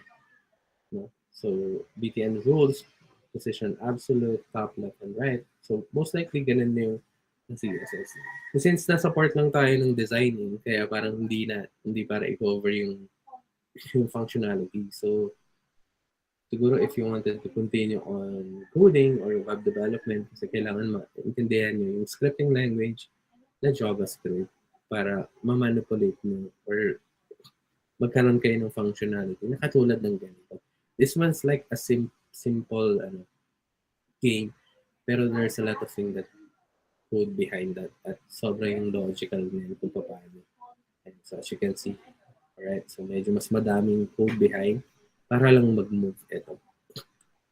Alright, so parang sa sa makina or sa let's say sa kotse guys, yung Yung HTML is siya yung structure, yung mga bakal doon, kung paano nagmukhang foundation nung sasakyan. So maybe siya yung content din kasi element niya, di ba? Let's say yung upuan doon, yung mismong headlight, alright? Pero siya yung si CSS ang magpo-position nun kung saan mo gusto mo siyang ilagay. Alright, so content siya at saka structured yung HTML. Tapos yung CSS is siya yung design, let's say yung kulay, gusto mong red na parang sasakyan, tapos yung position nung let's say upuan nasa left and right, tapos lagyan mo siya ng padding para may space yung yung sasakay, diba? Tapos yung passenger seat, diba? Ganito kalaki. Alright, so isi-CSS mo pwede yun. However, with HTML and CSS is nice, pero yung JavaScript or other programming language, para magkaroon siya ng movement or behavior, para literal na mag-games mo siya. Kasi kapag wala tong JavaScript na to, I'll show you. Tanggalin ko yung script tag. As I save, well, that one is just, eto lang. Literal. Eto lang yung HTML and CSS mo. Alright?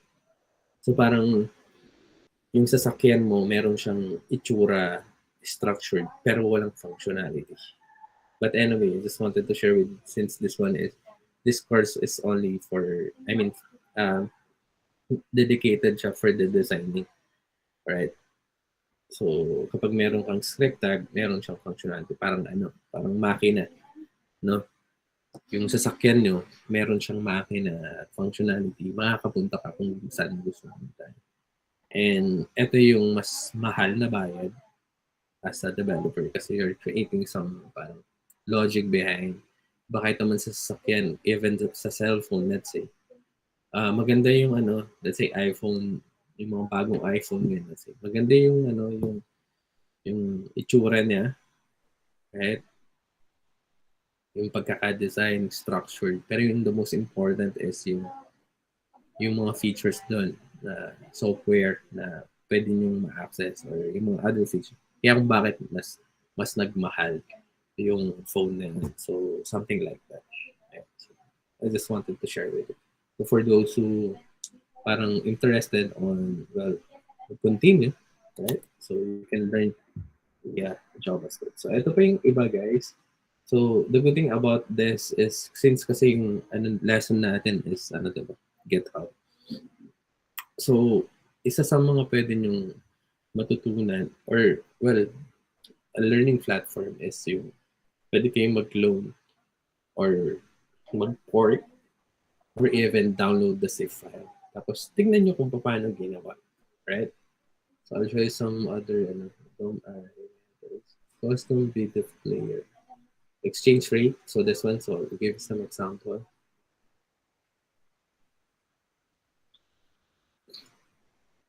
So, here's the exchange rate ng codes niya ng HTML, guys. Alright. So, here's the options. Select and options para Besonyo. Super Crystal Mars. si user. Ito yan. So, you have to code literal lahat ng yun. Pero, kung bakit nakapag-exchange rate to, so for example, USD, dollar, euro, let's say peso. Meron mga peso dito. And PHP. So, 55.27 na daw ngayon. Ang isang USD dollar. Alright, so, check na natin. USD to PHP. And 52.26. So, ano ba yung sa kanya? 52.27. So, baka, kasi yung dito guys, sa Google, naka API, even this, kung bakit na na-detect, hindi yan yung tipong merong tao na nag-update niyan. So, it's technically an API. So, konting-konti lang yung difference nila. Siguro magkaiba sila ng pinagkunan ng API. Alright?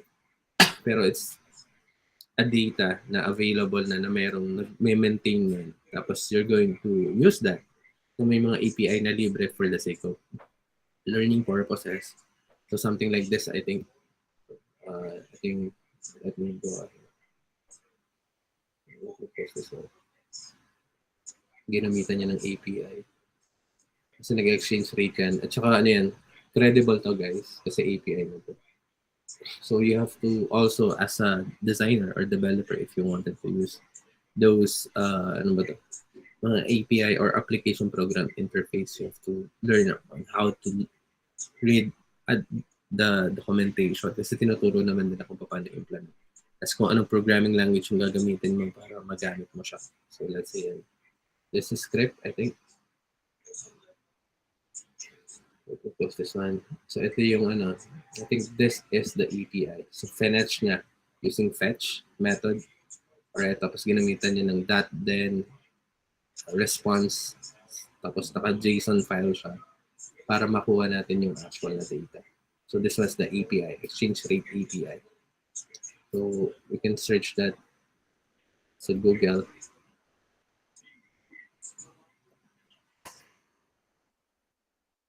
Ito. So here's the documentation of the API. So parang in-offer niya the accurate and reliable exchange rate API. Right? So you have to send your email so that you can get the API key and so on to implement that. Pero well, mayroong process on how to use that. So I think medyo mas konti lang yung code behind or yung functionality. So the creation ng function, calculate, tapos ito yung codes behind on that. So kinuha niya yung API or yung data. Tapos gumawa siya ng mga listener, event listener para kung anong mangyayari once na depende dun sa gustong gawin ng user. So, swap. And kapag swap is ano, papabalik ta rin niya. So, I think nag-create din siya ng method of swap. Tapos nalagyan niya ng event listener. Kapag click daw yung swap na to, which is technically ito siya. So, element by ID, and I think this one is a button, the swap. Right? So, we can check that one. The element tag of swap or class of swap. Ito. It's a button na merong nakalagay na swap, which is ito. Kung gagawin niya daw, kinuha niya. Alright? So, I just wanted to share with you about the JavaScript. Or, well, it's a labas naman siya, but nandito na rin naman tayo. So for those who parang interested on learning those the language or scripting language, this was like an introduction for you. So nilagay siya sa isang variable, tapos nilagyan siya ng event listener. Once you click that, alright, merong function. Tapos ito yung algorithm or yung nangyayari dun sa function na yun.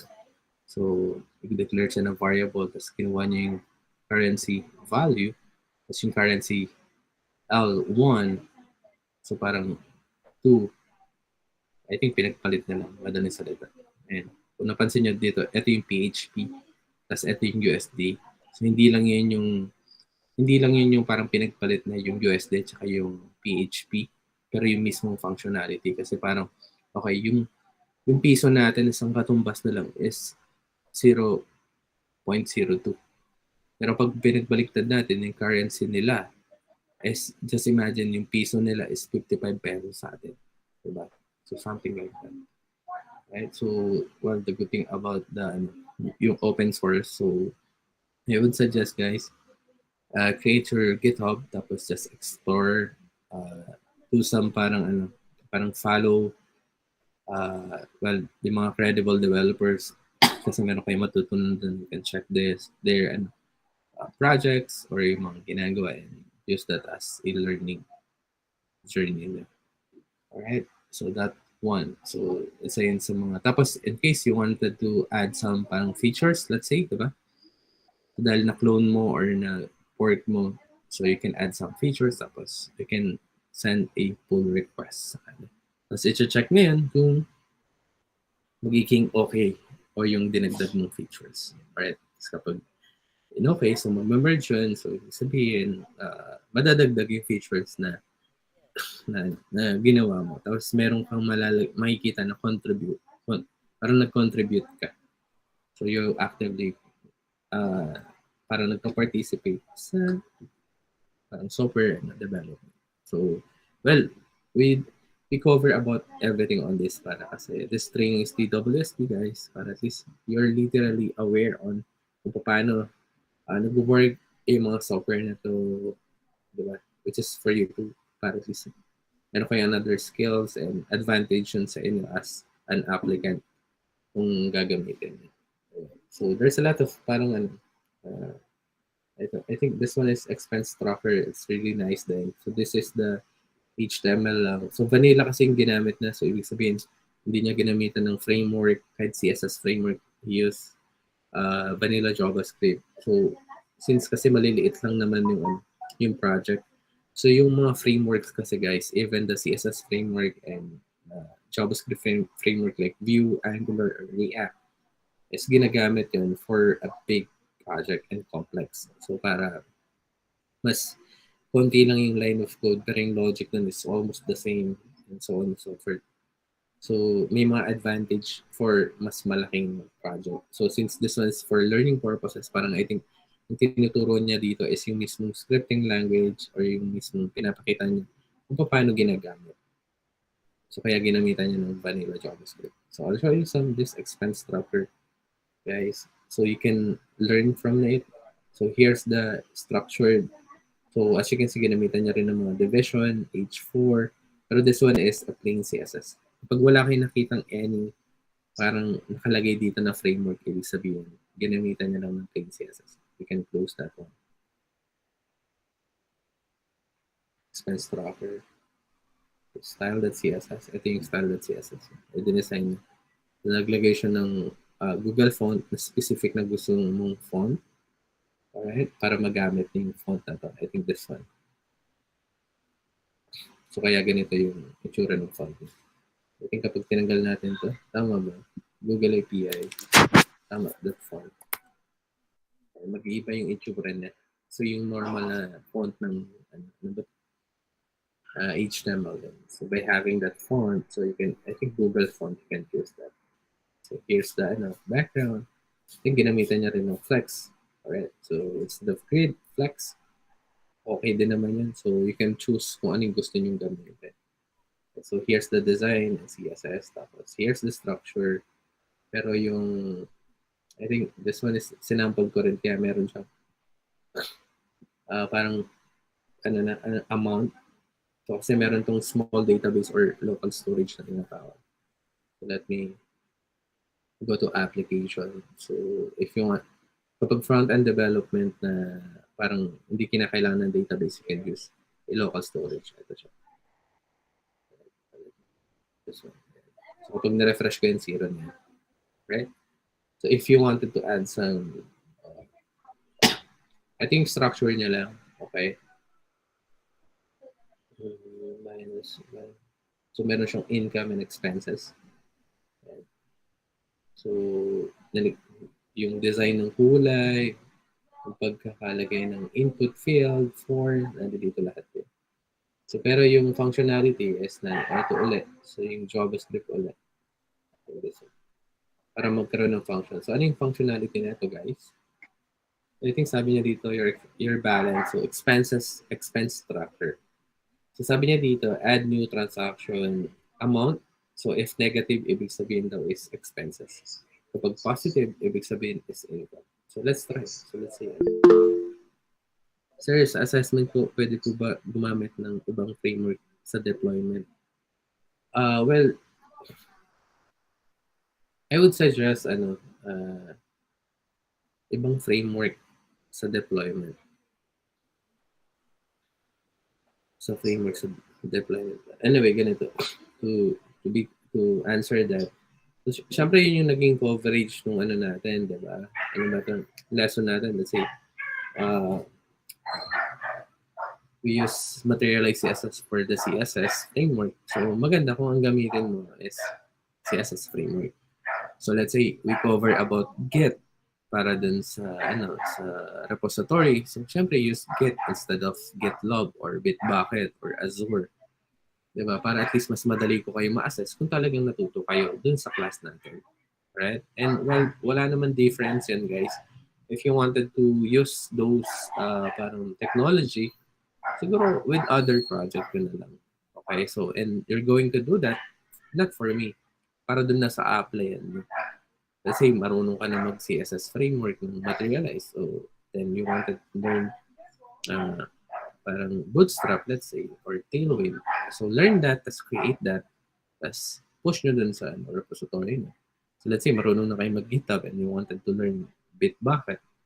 So, kindly push that on the Bitbucket para mapakita nyo. So, every time na meron kayong matututunan, maganda na yun yung gagamitin nyo. Okay, pero hindi ko nililimatan na habang buhay, Materialize CSS yung gagamitin. Hindi ko sinabing mag-deploy lang kayo sa Netlify. Meron reason behind on why.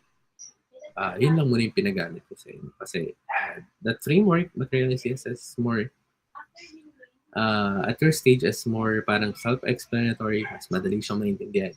So let's say yung Netlify for deployment, bakit yun yung in-introduce ko sa inyo? Kasi yun, libre yun. And technically, front-end lang naman tayo. Wala tayong functionality. Pero kung, just imagine, if gusto mo siyang i-deploy, kailangan mo pa bang gumastos ng domain name, diba? For that, lang naman, learning purposes. Pero hindi ibig sabihin, yun na yung gagamitin mo habang buhay. Pero at least you have a better understanding on how to use that. So, it doesn't make sense to mag-assessment tayo na hindi na-cover. Hindi yun yung specific na na-cover natin. Diba? So, paano ko, kasi binibigyan ko kayo ng grades guys.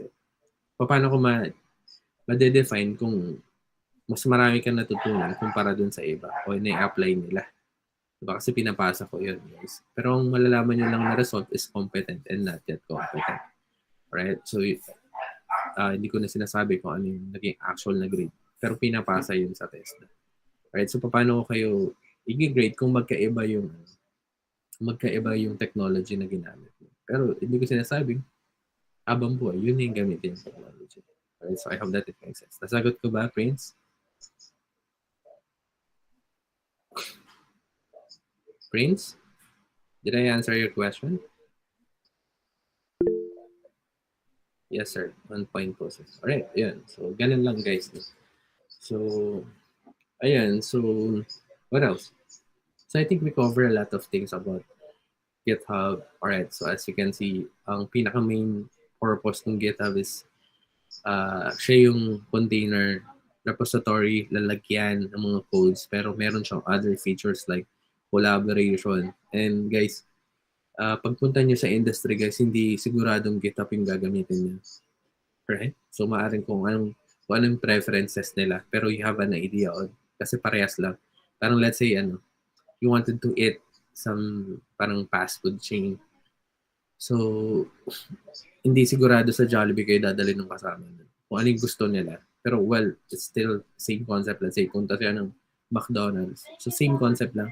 They just wanted to give you parang mas mabilis na pagkain. So, something like that. So, the most important is, you know, how to, kung paano nag-work. Kasi, well, sample natin, sa HTML, wala nang ibang pwedeng gamitin. HTML lang talagang structure pagdating sa web designing and development. Kahit gaano ka-complex yan, HTML lang. Pero yung sa CSS, guys, there's a lot of parang options. You can use vanilla JavaScript, vanilla CSS, or yung plain CSS, alright, na tinatawag. Or you can use other framework like Materialize CSS, Bootstrap, Tailwind, Bulma, and there's a lot of things. Okay. Pero pare-pare sila ng concept. Ano yung concept? Gusto nilang mabigyan ka ng magandang components para mas madali yung pagde-design. Kasi it's appearance, CSS nga. Kaya, creative web design. Ngayon, kapag you wanted to parang put some functionality, alright, so kapag sa front-end functionality, walang other options. Vanilla JavaScript lang din. But, katulad ng CSS, pwede mong aralin yung mga framework na para sa complex na malaking project. Pero the difference between the plain CSS and JavaScript, yung framework ng CSS is you can easily learn the framework ng CSS. Kahit hindi, parang sinasabay mo siyang aralin. Okay, so you can learn both at the same time. Yung CSS, plain CSS at saka yung framework. Kasi mas madali siyang maintindihan. However, kapag JavaScript, guys, hindi mo pwedeng pagsabayin na aralin yung JavaScript at saka yung, let's say, framework ng JavaScript. Kasi it's a programming language. Magugulo yan yung brain mo. So you have to focus muna on kung paano yung nag-work yung scripting language na yun before you jump with yung framework. Pero eventually, guys, ang gagamitin nyo sa industry is framework. Pero hindi kayo makakagamit ng framework kung wala kayong better understanding on vanilla JavaScript. Siya yung mismo kasing language. So I just wanted to give you an overview. Let's say you learn React. Let's say library or framework ng JavaScript. No? So diba let's say si Materialize, ang nag-develop din si Google at saka nagme-maintain, diba? I show you, diba? Materialize CSS. Yung React.js naman, let's say library or framework ni vanilla JavaScript like this. Ito, ganito. This one is JavaScript, guys. Ang nagme-maintain naman ng React is si Facebook. Literally, yung team ni Max Zuckerberg. So, hindi ibig sabihin ni learn i-React. Sigurado na pagpunta mo sa industry, i-React ang ginagamit nila dun. So, let's say, yung GitHub, we'll learn GitHub. Hindi sigurado na GitHub yung gagamitin doon. Pero pareha sila ng concept. Well, I think most BCS, malaking percentage, pero may other options. Pero ako nung wala na, yung experience ko, Git lang din talaga yung ginagamit. Pero maybe may other company na may prepared sila na BCS. Alright, pero most of, parang siguro 90%. No? I'm not pretty sure. Okay? Pero something like that. Same yung ginagamit is Git. Pero yung repository, guys, may options. Kasi may other features. Parang magkakalaban sila. So, ginagandahan ng kabilang side. Then, well, it's literally, it depends on the company kung ano yung ginagamit. Kaya dito, guys, sobrang overwhelming yung information. So, kapag parang kailangan mo ba talaga matutunan na agad yan. Tapos later on, kakaaral mo lang na isang bagay, meron na naman bago. Right? And you have to learn that para at least, di ba, updated ka at saleable ka or pwede kang But anyway, at least yung hindi naman kailangan lahat matutunan. At least you have a understanding on one language or framework. Meron ako, I think, marunong ka mag-materialize, parehas na yun. Marunong ka mag-react o view, parehas na lang din yan. Well, may pagkakaiba sila pero yung concept is still the same. Right? So yun guys, no, just to answer those questions. So make sure to, during the assessment, syempre yung ipakita nyo din is yung mismo, it doesn't make sense. I think merong gumawa sa akin, parang hindi ko masyadong na-appreciate. Yung during the, kasi I need to do some, assessment eh. So dahil nakikinig din lahat, tas gulat sila bakit ibang, iba yung ginamit niya. Alright, so parang I'm not pretty sure kung anong yung naramdaman niya. Pero I just give them a grade. Pero hindi ganun kumpara dun sa yung ginamit ko, ano yung naging topic. Right? Kasi parang you have to learn something that tas ma-i-apply mo. Alright? So out of scope kasi siya. So let's say, ang kinover natin is, let's say, HTML, CSS. Tas, let's say, framework of, Bootstrap, tapos you use Tailwind. That's parang something like that. Or you can put some functionality. Okay naman yun. Pero yung functionality dahil out of scope siya, hindi ibig sabihin mataas ang ibibigay ko sa yung grade kasi yung ilalagay ko lang doon is yung mismong sa designing. Kung ano yung coverage ng curriculum natin or yung coverage ng training natin. Pero it's nice to have that functionality. Pero do not expect na yun yung bibigay ko sa yung grade kasi hindi naman natin na-cover yun. Kawawa naman yung iba. Diba? Kasi hindi yun yung naging cover. You can put some functionality. Why not? It's your para sa sarili mo na yun. At para dun sa, let's say, para meron kang mapakitang future, ito yung output ko na meron akong as a portfolio. Pero yung i-grades ko dun is yung part ng kung ano yung na-cover nung lesson natin. Well, yun lang guys. Anyway guys, what time is it? It's already 9:50. I hope that marami kayo natutunan for today. We spend time with those technology. So nung last time is I think yung pinakauna is yung grade system. So make sure to be more comfortable on that, diba? Grid is not easy to learn, pero at least most of you, I think, alam niyo na, GitHub or Git, tapos GitHub, alright? So use your time during the asynchronous to parang maging komportable. Yes, Joyce. Sir, Tuesday po reporting sa Netlify or Monday. I think most likely Tuesday, at least every other day. Kasi parang mas maano niya, yung hindi masyadong mabilis yung transition ng isang topic. Baka maguluhan yung brain niyo, lalo na for those who literally from scratch or walang idea in diba, software development or coding and other so stuff. Maybe on Tuesday. Pero we're going to go back on yung mga components dun sa framework para at least medyo ma-relax kayo on other and yung mga stuff na kasi ang dami nun guys diba? Sige, yung Git lang guys at saka GitHub. Ang daming topic about that. Right? But at least na-cover natin. Tapos balik tayo on components sa materialize. Kung napansin nyo, you're going to learn a CSS. Yung actual na meron akong topic. Kanina na medyo na pasadahan siya ng konti. Pero yung CSS, we're going to cover that during building project. So, I'm going to parang show you on how to build project from scratch so that you have an idea on kung paano binubuo. Pero hindi, I don't want you to, yun yung mismong maging itsura ng final project nyo. So, I'm going to teach you on how to do some project from scratch.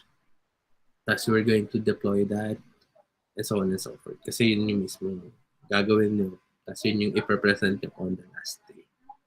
So, yun. So, what else? So, yeah, today is Friday. Yes, Michelle? Question po.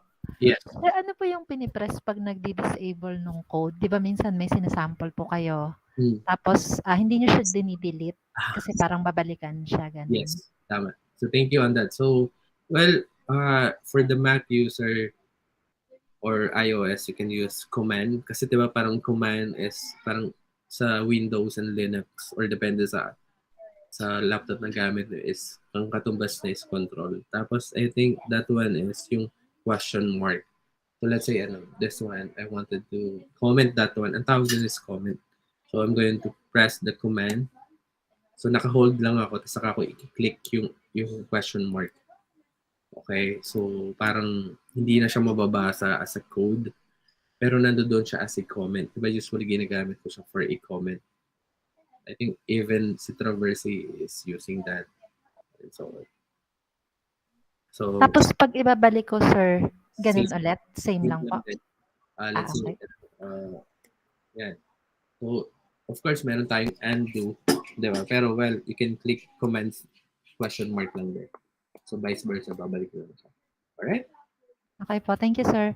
Alright. So, thank you so much for that question. So, but anyway, yun, guys. So, I hope na marami kayo natutunan. Sobrang daming information kanina na cover. So, sana makuha nyo. Tapos, just keep learning, exercising. So, I think, ang gawin nyo na lang for today is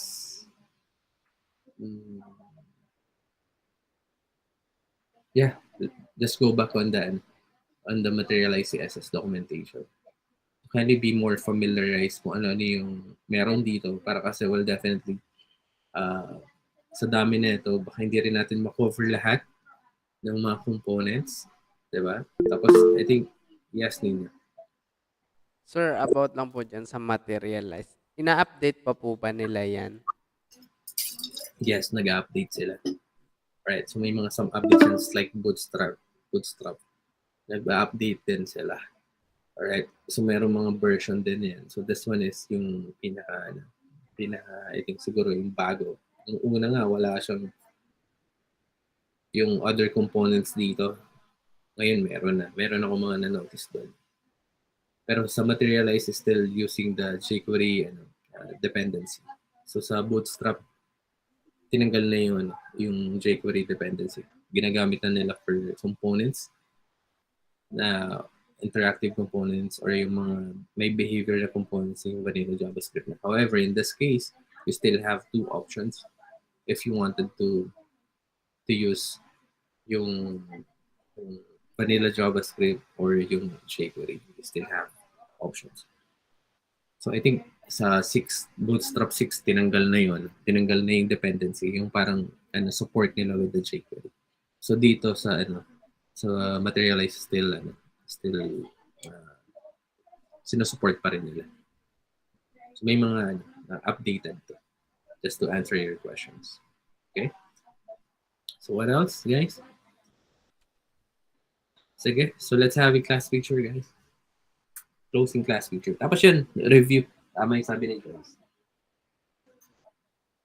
Do some review. So, dami nating na-cover, guys. At guys, lahat ng yun is importante. So, sobrang valuable things lahat nung na-cover natin. Hindi lang yan yung para lang matapos natin. Pero yan mismo yung madadatnan nyo sa industry. Pag yun yung nilagay nyo sa skill set nyo, how to work with this, ganyan, malaki yung advantage at saka chances nyo na makuha o matanggap sa trabaho. And yun yung piniprepare ko sa inyo. Right? So, sige. So, let's have a class picture. Right, guys? So, kung nag-enjoy kayo with the group 2, ayan, at marami tayong natutunan, let's give them a thumbs up, guys. Alright? So, smile, guys. At 1, 2, 3, smile. Alright, so another one. Okay. 1, 2, 3, smile. Alright, ayan. So, thank you for turning on your